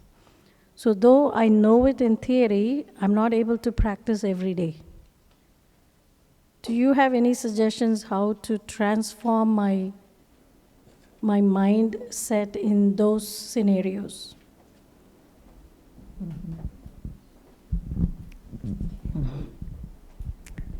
You might have spoken everyone's heart. Yes? Yes. So this is exactly the kind of people we are having right now, a circle of about 30, 40 leaders from around the country are in Peace Village having this dialogue about spiritual response to critical times, right? Because these are the times that we will call critical, externally speaking. You know, we're trying our best, and yet it's not working, and we only see it, you know, spiraling down. And one of the things that makes us react is this idea of hopelessness. You know, is it going to help? You know, what's going to happen? That kind of a thing. And this is where I feel when you start practicing internally on your own, you begin to see changes in small portions, you know, in the outside world. And then, at least I will tell you my own experience that, you know, at least this is what made me realize that, the change that we want to see big in the world is actually a lot of little changes put together. Cumulatively, it will make the big change. But if I don't contribute to the little changes, then I'll probably not be in a position to see the big change. Small change, for example, for you may be just in terms of, if you go into an examining room with a calm mind, with a neutral mind, without thinking about your past interaction with that patient, for example, then you will get a much better response from the patient than you had last time. Whereas if you enter a patient's room with thinking, oh, this is a difficult one, or this one acted like this last time, or whatever, you're going to only multiply the effect of that, right? And when you see things like that happen, when you start practicing, and when you see that that really does make a difference, then you start believing in the bigger picture. And he says, yes, it may seem like it's hopeless, but the only hope we have is our own selves. Where else can we expect hope from? Right? So we're not doing meditation just to kind of keep ourselves a little protected, a little safe, or whatever. But we are doing it to actually make a change in what's happening outside. It's a very proactive thing that we're doing when we're meditating. So yes, of course it will protect us, but over a period of time it will also make tremendous changes in the outside. And this is the philosophy that the founder of the Brahma Kumaris actually started the organization with. Self-transformation leads to world transformation. So if we want to see the proof of it in our own life, start doing it, and start doing it from the heart, and see how it can then flower into something bigger and bigger, in the whole thing. It is not easy. I don't say it is easy, but we expect so many challenges, where we are, because we accepted so many challenges of long years of study and examination and tests. And we did, didn't we? Physically speaking, we couldn't have been in our position without all that. So this is a different kind of a challenge. It's an internal challenge, but it's also a very interesting challenge. It's a very rewarding challenge that we can all put ourselves through, But you can go slow. You can go, bits and pieces. There's a lot of support, as you heard. You're not alone. Many of you, of course, coming together, but also a lot of support from the centers here. And, I just wanted to also say that, the retreat will be really a remarkable experience for all of you. You will be getting an invitation soon, perhaps, about the retreat. So all these experiences add up, and then you get stronger and stronger. We all started like this with the same questions, right?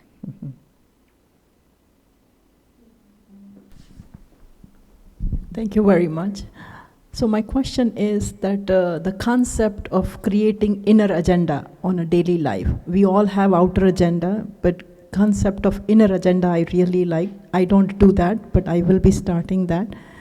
Example for that Dr. Bangya gave was the good student. Can you give some more examples?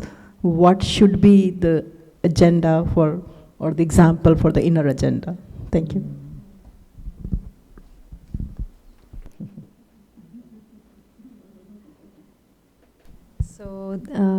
So basically having, somebody, that it has to be in practical. So one has to know from somebody who has done it and how they have done it. Like there are students at this Brahma Kumaris, right? And there are students that are very good students and there are best students, right? So when we listen to the experiences of those students that they've had these life challenges and this is what they did. So when we listen to those experiences, or it tells, you get that inspiration, okay, they could do it and this is how they responded. So am I doing that? So that's where, because listening to somebody's experience or seeing somebody, if we are lucky enough to see it, see somebody do it, it's very easy. But even listening to somebody's experience that this thing happened and this is what they did, it brings that confidence that how did they do that? The same situation they were faced with or even bigger, but they did it. So we have so many dadis, we have, you see two students, best students, in the pictures over there. So, when we listen to the experiences, we know what a good student is, how they studied, how they incorporated in their practical life, what they changed. So when listening from those experiences, you remember. Like yesterday, somebody was sharing, I was listening to a class, and somebody was sharing that there was a sister, and what she did, the study, there were two sisters sharing the room, and one of the sisters, Dadi Janki, she used a flashlight to study, because why? To study, to understand. And because she didn't want to bother the other person, she used a flashlight. So it made me realize, am I that keen to study? Am I understanding what I'm studying? So immediately that gave me such an inspiration, like, look at that. It didn't give any sort of jealousy, because it is when something is so pure and elevated, you only get that inspiration. And then when that inspiration is there, it is easier that this is how I want to be. And every day we have spiritual, teachings or classes that we take examples from there. I just thought of bringing this up because I just walked out of the Call of the Time dialogue, what we were talking about. It's a very nice way of doing the agenda is we have a list of virtues that we have, 36 plus or even more. Everybody, is in search of those virtues, right? So just take up one virtue a week, for example, and make it into your agenda. I want to understand this virtue. I want to see this virtue in action. I want to practice it. In other words, this is the way we study any subject, right? Except this is an internal subject, and some of the things that, for example, came up with, you can do a whole week on wisdom, what that means. You can do a whole week on acceptance, what that means. You can do a whole week on determination, what that means. Like that. You can make an agenda for every virtue, every power. You want to just focus on that, and you study your own self. Can I really, even something like peace, can I maintain my peace in this situation? I want to give myself an agenda. I want to become less and less upset and take less and less time to recover from being upset. So give yourself an agenda. I just want to be in that mode of peace, no matter what. So it's very easy, in terms of if you pay attention, there are lots of things going on inside that you can really keep yourself occupied, engaged, and positively charged, I think. So, first of all, you know the virtue, then you be the virtue, and then you actually show it in your actions. So that's your agenda for the week. You want to understand what it is, then you be it, and then you actually do it. Yeah. Is it okay? Yeah, one second. Is it okay if they click pictures? Is that fine?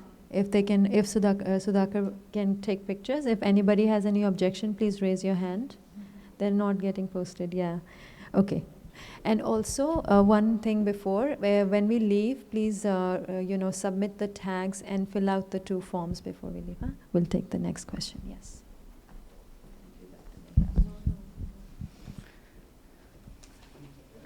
Thank you again for having the session. And I just want to share with the group, you mentioned that we can ask for help.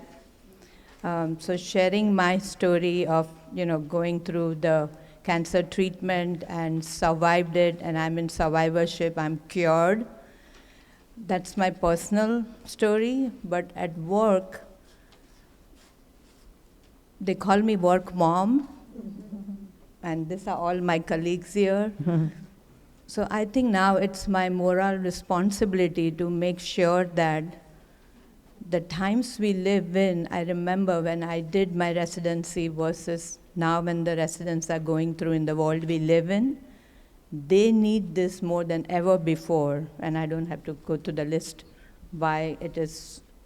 I think the world is, as we say, Mahakalyug, that everything is around us which only is depleting our soul energy.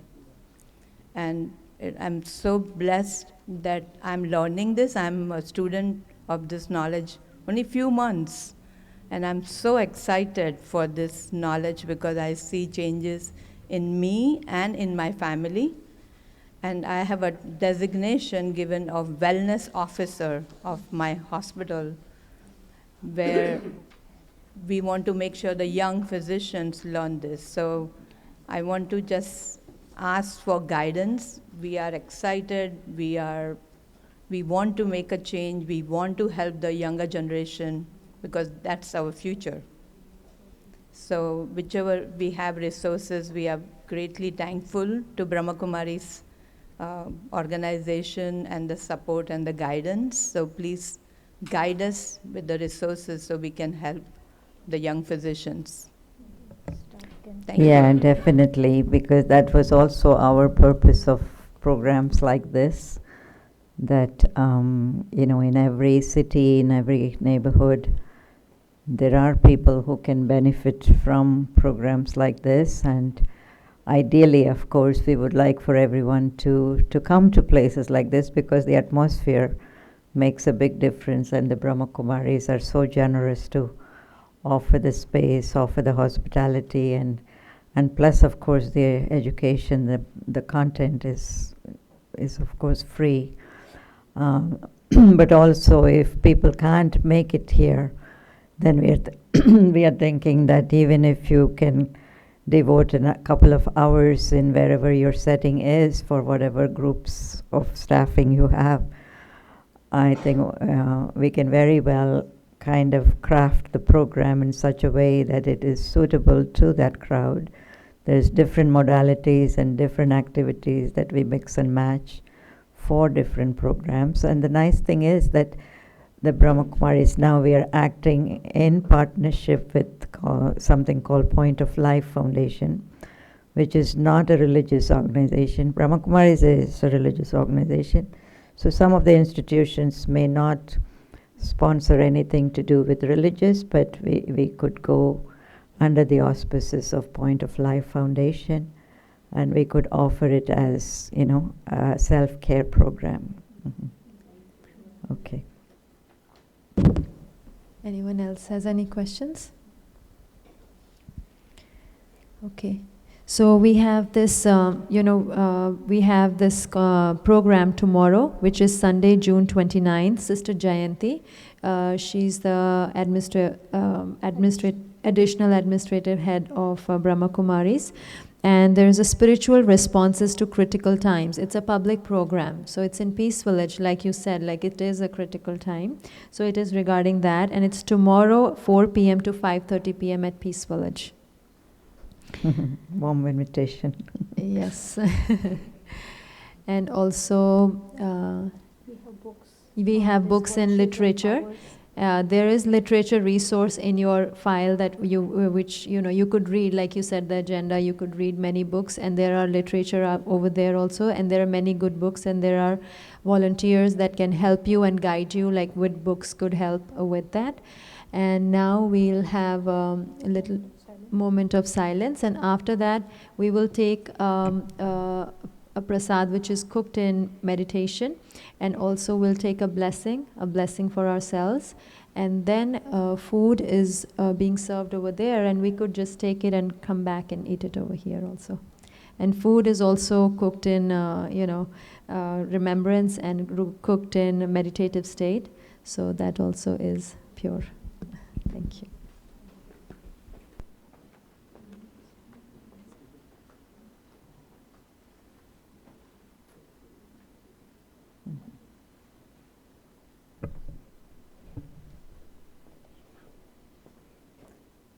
So let's just take a couple of minutes to wind up and put it all in perspective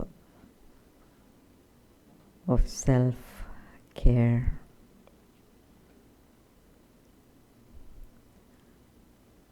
With this new vision of myself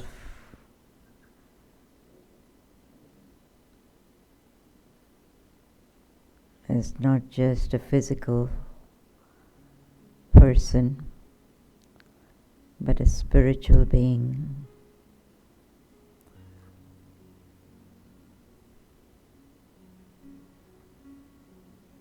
Just fold all your physical abilities and focus your attention on the beauty, the wisdom,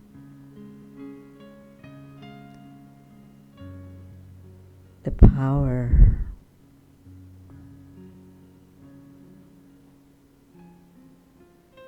that resides in each one of us.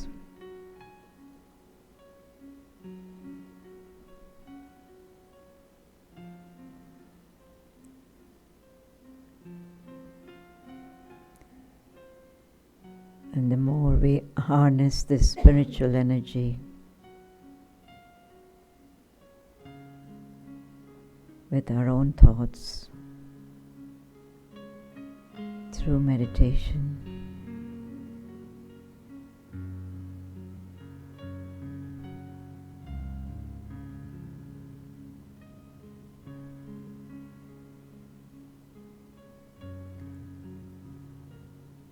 the more we will begin to see the changes that we want to see.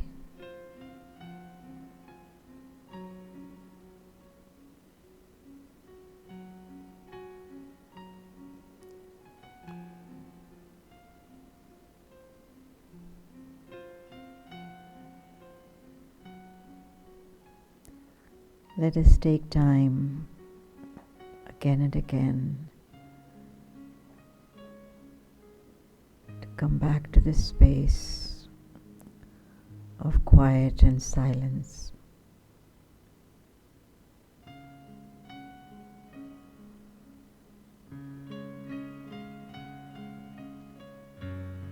To really feel who I am.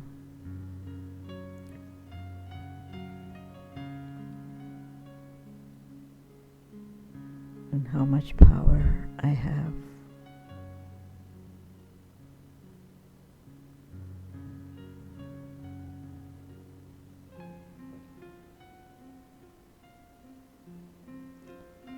Shanti.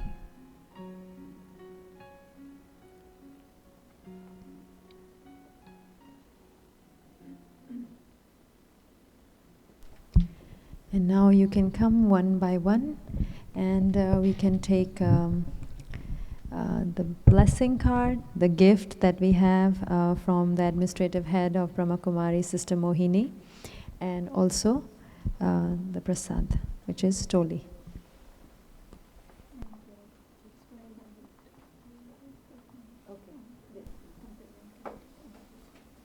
Okay. And so there is the calendar as a gift, so which is a timeless calendar. It has beautiful thoughts on it, and it can be used.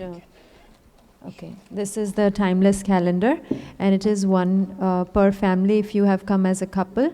And if one takes it, the other one can take the other thought for the day that we have as a shorter one. These are the smaller calendar that has thought for the day. I keep this in my office. Every day I read one thought, and I keep that for myself for the day. Okay, so this is that calendar, and then you can come one by one and take that, and then from here on you can go towards for lunch, and then come back, bring the lunch, and come back and have it here.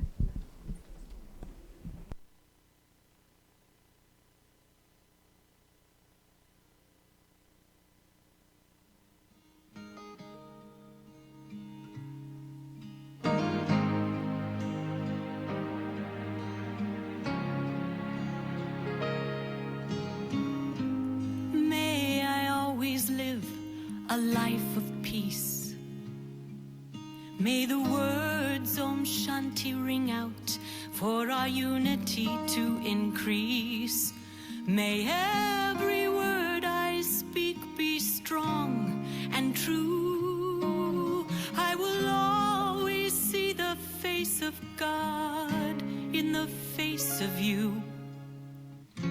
This is the beginning, not the end of blessings upon blessings, my friends. Of blessings upon blessings, my friends.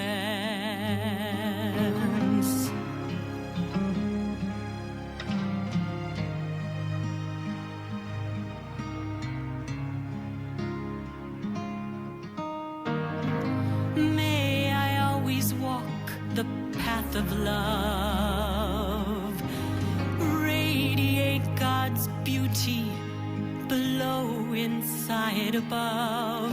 I will open up my heart each day anew for the love of family, love of life, and the love of you.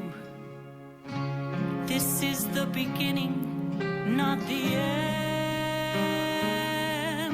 of blessings upon blessings, my friends. Of blessings upon blessings, my friends.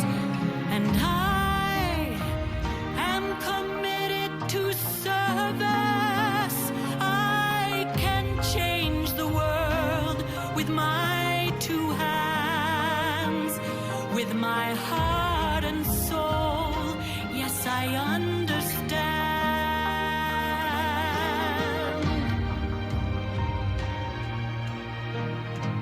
May we always shine our inner light with the colors of the rainbow rising up to brilliant white. And no matter where our choices lead us to, I will always find the face of God in the face of you. This is the beginning, not the end of blessings upon blessings, my friends. Of blessings upon blessings, my friends. And we are committed to service. We can change the world with our two hands, with our heart and soul. Yes, we understand.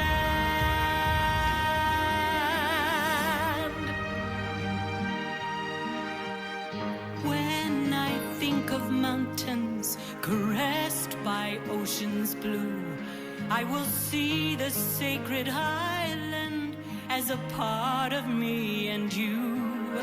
And like the stars that warm the darkest night, we will always fill our world with our love, our life, our light. This is the beginning, not the end of blessings upon blessings, my friends. Of blessings upon blessings, blessings upon blessings, blessings upon blessings, my friends.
the voice of a mother and a father and a child.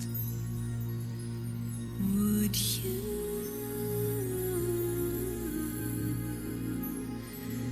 recognize the truth?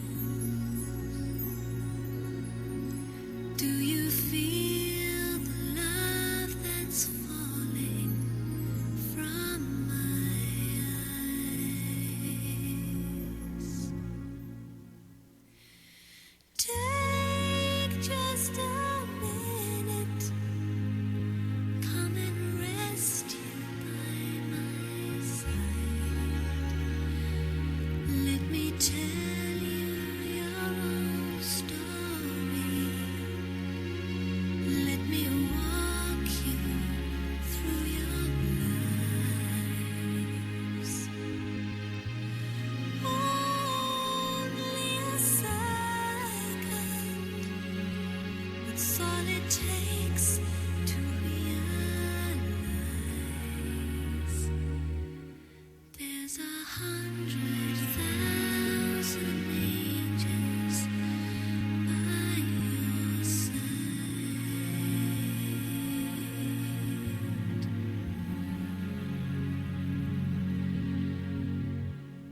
There's 100,000 angels by your side.